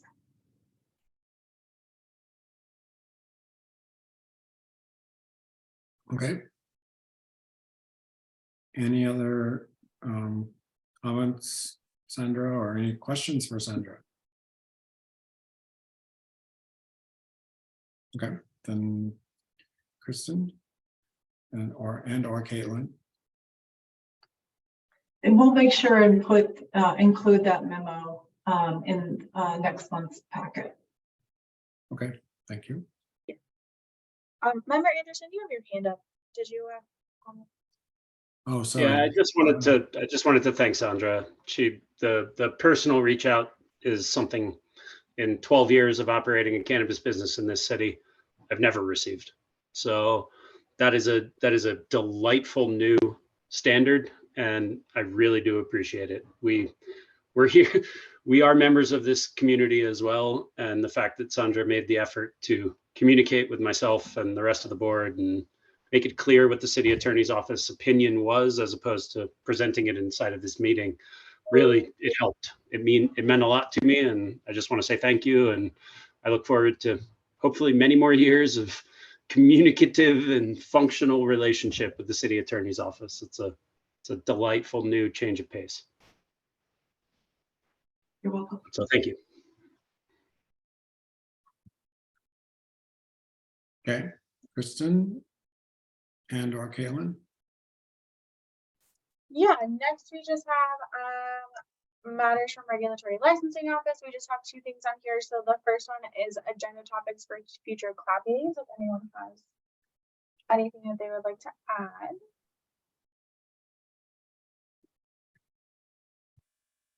Well, there was an idea proposed. I don't know if I don't know if it would matter at this point in time, but the doctor from UCSF has a lot of good information, but it's kind of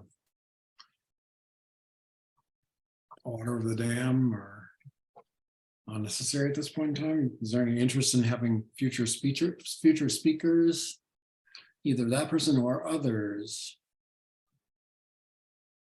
Brian, you have your hand up. To that issue, I would say we've received lots of information. We've had lots of debates. I don't know that inviting other speakers would only push back our timeline for moving this document out of our board and into the hands of City Council. Yep. Okay. But that's not why you raised your hand. My question for staff was, have they received any direction either internally or from council about Proposition 122 or Tom, do you want to talk about our little visit?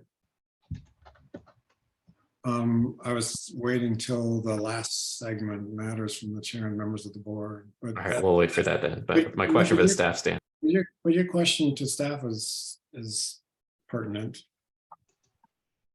Is there any new developments, I guess, that we're not aware of? No, we do not have any updates on Proposition 122 at this time. And Brian, should we make sure everybody knows what we're talking about here? Oh, Proposition 122 is the state ballot initiative for natural medicines for psychedelics and other psychoactive substances. So under a very different kind of regulatory framework than the market model that we have, but certainly adjacent kinds of products.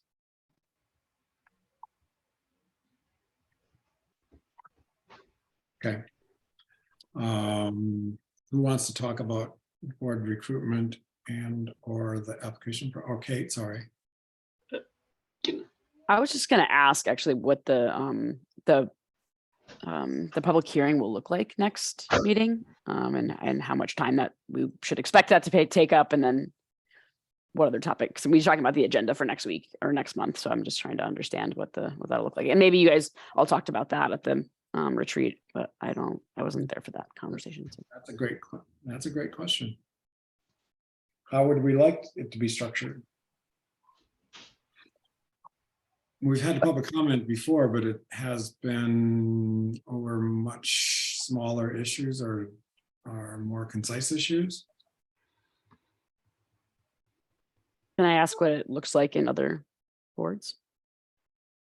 Yeah, I'm happy to fill in. So typically the way public hearings work is you have a public comment period in which you allow folks to make comments on the particular item. And in this case, it's the document that you all have just discussed and that will be bringing forward to council. And it, you know, it works a lot like what you do now with, you know, your open comment. And it's helpful to have the same sort of time constraints, particularly if you're expecting a lot of people. And then once all of that public comment is done, I would recommend that you don't go back and try to address, or even as you're going through, try to address each question. You just have to take it all in. Otherwise, you're going to just drown in taking too much time. So I would just, this is what typically happens, is you just accept all the public comments one after another, all that information you're taking in.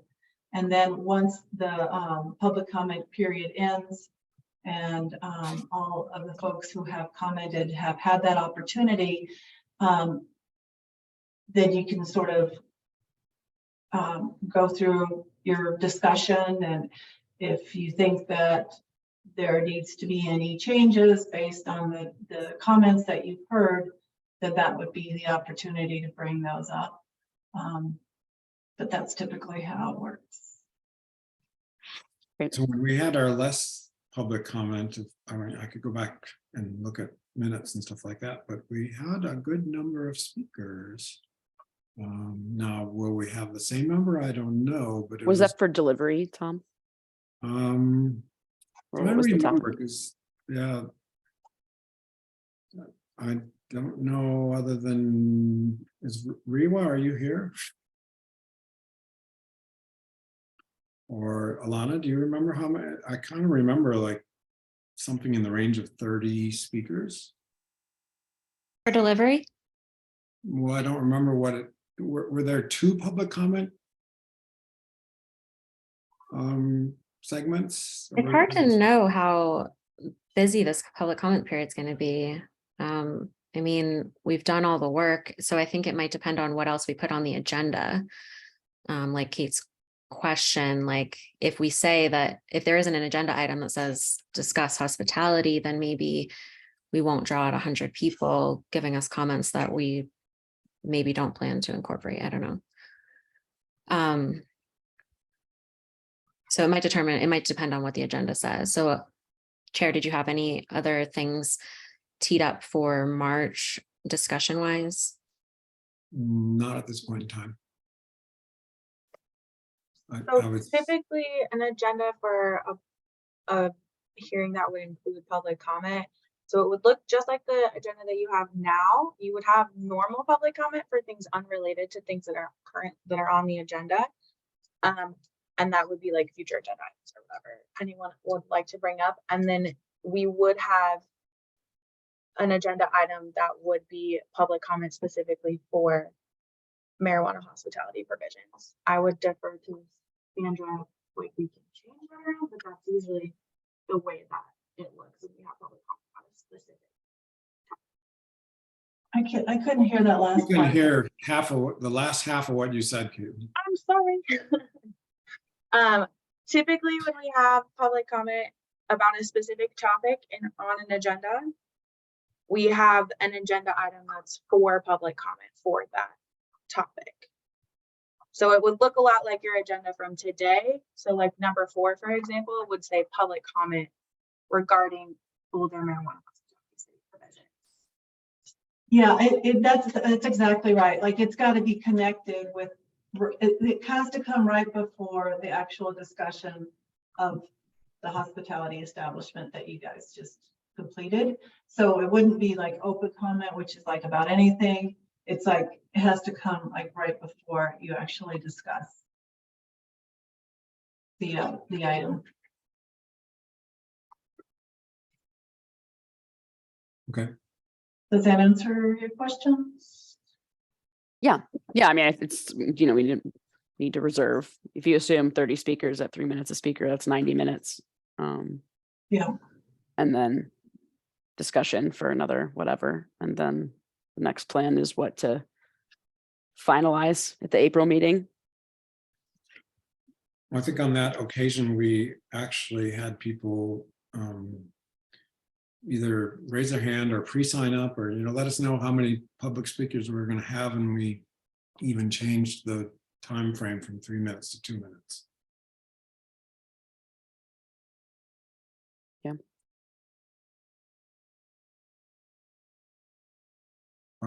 Right. Oh, I was just thinking about, this is taking up so much oxygen in our board that after this is shipped in April, there are other issues I think we all care about. So I think it's worth surfacing those. I know Robin brought up some during the retreat. I know others have them as well. So I'm deeply grateful for all the time, effort, and expertise people brought to this consideration of this matter we've done over the last year and plus. But certainly we need, or we can have short meetings. It'd be also nice too.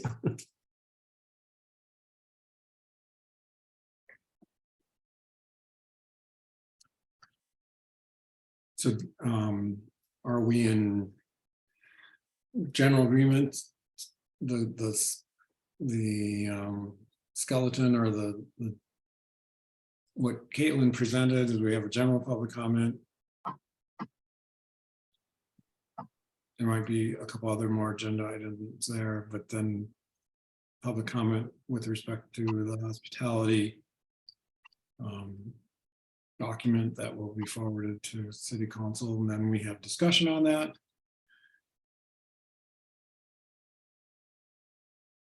And then future agenda topics, which we can also do in our last 26 minutes to date. But I think, Kristen, do you want to talk about board recruitment summary and or other issues along that line?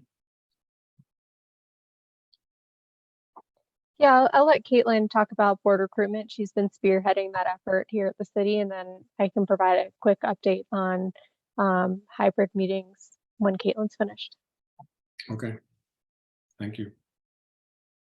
So for board recruitment, after applications closed last Monday the 30th, they closed. We did have 6 applications submitted for the 2 vacant seats that are going to be on cloud. They have not told us yet if all 6 of those applications are actually eligible. They said that they were determining that over the weekend, and we just haven't heard back yet about that. But there are 6 that were submitted, and we will let you know as soon as we know if all 6 of them are eligible or how many are going to be scheduled for interviews. And the interviews are scheduled to be held February 13th through February 29th. So really by your next meeting, we'll be able to let you know at least how many people interviewed for each seat. And that's really kind of all that I have for that. The sign-up time options for interviews will be sent to qualified applicants the February 7th and 8th. So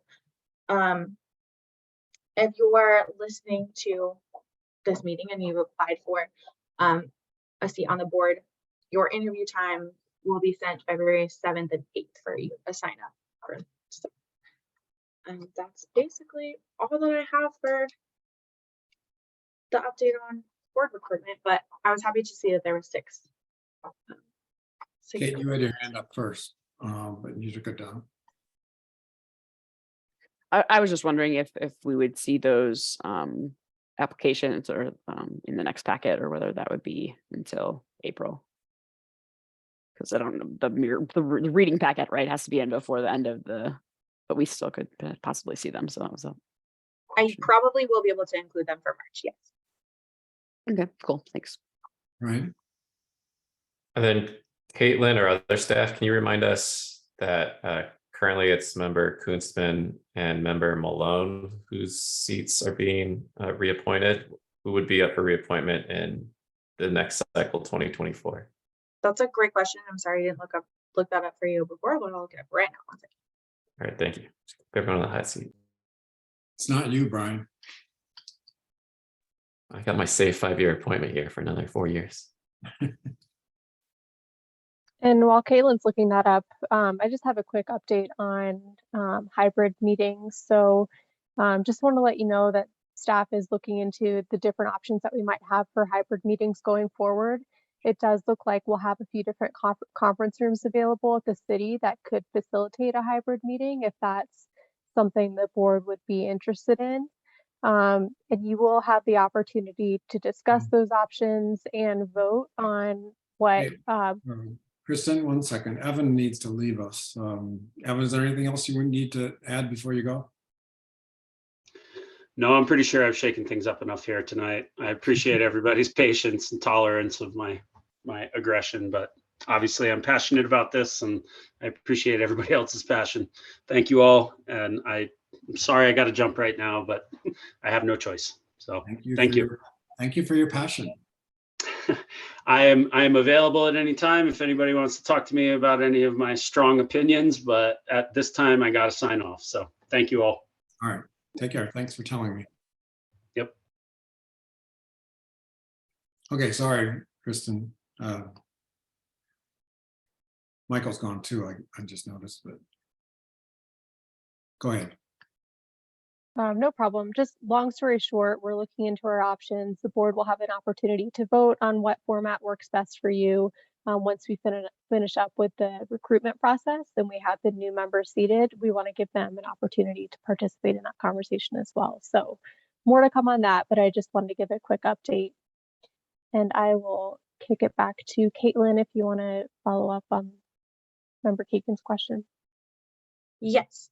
So the only seat that will be up next year in 2024 is Member Anderson's seat, which is a marijuana industry, and that's a 2-year term. And then in 2025, we have quite a few seats that will be up. So we'll have one ex officio, I think, one ex officio. Oh, sorry, both ex officios will be up in 2025. Member Christie's seat will be up in 2025. Member Green and Member Green's seat will be up in 2025. And then Member Noble's is 2026. So next year is just one, Member Anderson. Okay. Michael actually just said he got something went wrong and he's trying to rejoin the room, but oh well. So we can watch for that. Brian, did you want to talk about any of the articles you and I have been passing back and forth? Oh, I can include this for the March reading packet, but our colleagues at Colorado just published a really fascinating twin study. So looking at identical twins and sort of their exposure to policy environments where cannabis is legal versus not legal and how that affects their consumption. And so they're just interesting findings, but not the final word on that. But I'll include that for March's reading packet. And then Robin also, oh, sorry, you got your hand up too, but Robin, you also had some articles that you thought people might want to see. Well, yeah, I mean, I saw that twin study too, and thanks for including it, Brian. I think that everybody would be interested to read that. It's interesting for sure. But I did want to make a comment on the materials that were included in the packet that were the CDPHE reports on cannabis attributed health outcomes in Colorado. There was a cover sheet on that from the Colorado Cannabis Manufacturers Association. And there was a little bit of spin on that data, and I want to put that in the proper context because I found that really concerning. the cover sheet really pointed to, it almost made it sound like there weren't many cannabis-related ED visits. This is a mandated report that CDPHE had to publish this year. But I would just really encourage the board to please read the report, because that is not at all what the report says. In fact, the most important conclusion that it drew was the department is not confident that the findings correctly describe the true burden of cannabis attributed hospital and emergency department visits. It went on to say that based on the reviewed studies, the department can only conclude that hospital and ED discharge data are not suitable to identify diagnoses or conditions caused by cannabis use at this time. And as somebody who took a person I love to the emergency department 11 times in 9 months for cannabis hyperemesis syndrome, there was never a code. These are the CID codes that insurance companies use. There was never a code. No one ever wrote down anything cannabis related. And I talked to a friend of mine who works for the Boulder Community Health Foundation, and he explained that during admissions, hospitals are not allowed to ask patients if they're using cannabis medicinally, because it's a Schedule I drug, meaning it's considered illegal by the federal government. They would risk their accreditation and federal funding. So back to my original point, these are important reports. The cover sheet on them really tried to skew this in a very positive way. I understand why, but it's not accurate. And then as to the post-mortem toxicology results of people who've committed suicide, I just don't see any way to spin that positively. And there are some disturbing statistics in that report. And again, I would encourage you to read it yourself. Thank you.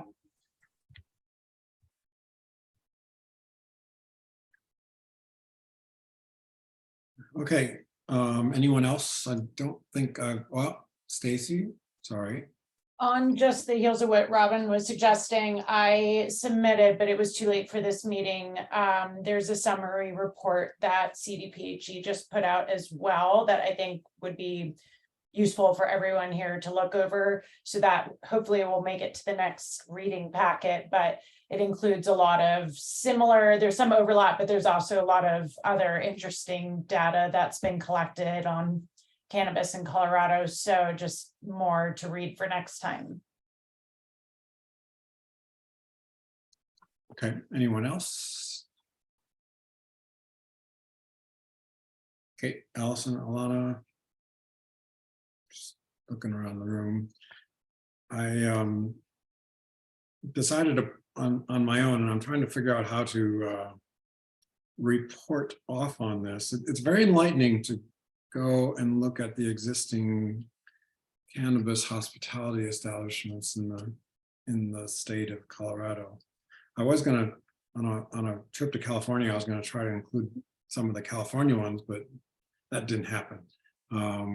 But there's 2 in Denver, the Tetra, as I mentioned earlier, which all I can do is describe it as it's like they had outdoor space, which was not open at the time I was there. And then they had pretty much a 1-room situation where flower, I'm not sure what, but I mean, it was very smoky. And I didn't see, I mean, I suspect they probably had some attempts at improving ventilation, but it was not apparent to me. And then there was the coffee joint, which I guess was grandfathered in a long time ago, which sells coffee, and people can use cannabis, but not smoke flower. Well, I was only there when there was nobody there. It was like 10 a.m. So it was not smoky, but I mean, it was enlightening. And then I was going to try to go, I was in Colorado Springs, I was going to try to go to the one called Speakeasy, and I found out Speakeasy's closed.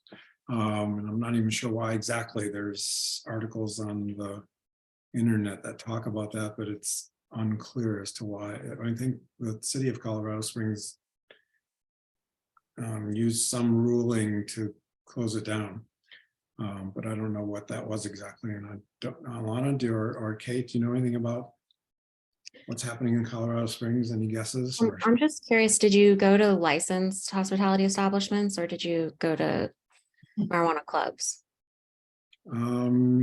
I went, well, Tetra's the only one that I know. Well, that's not true. There's one in on the outskirts of Aurora that I did not make it to.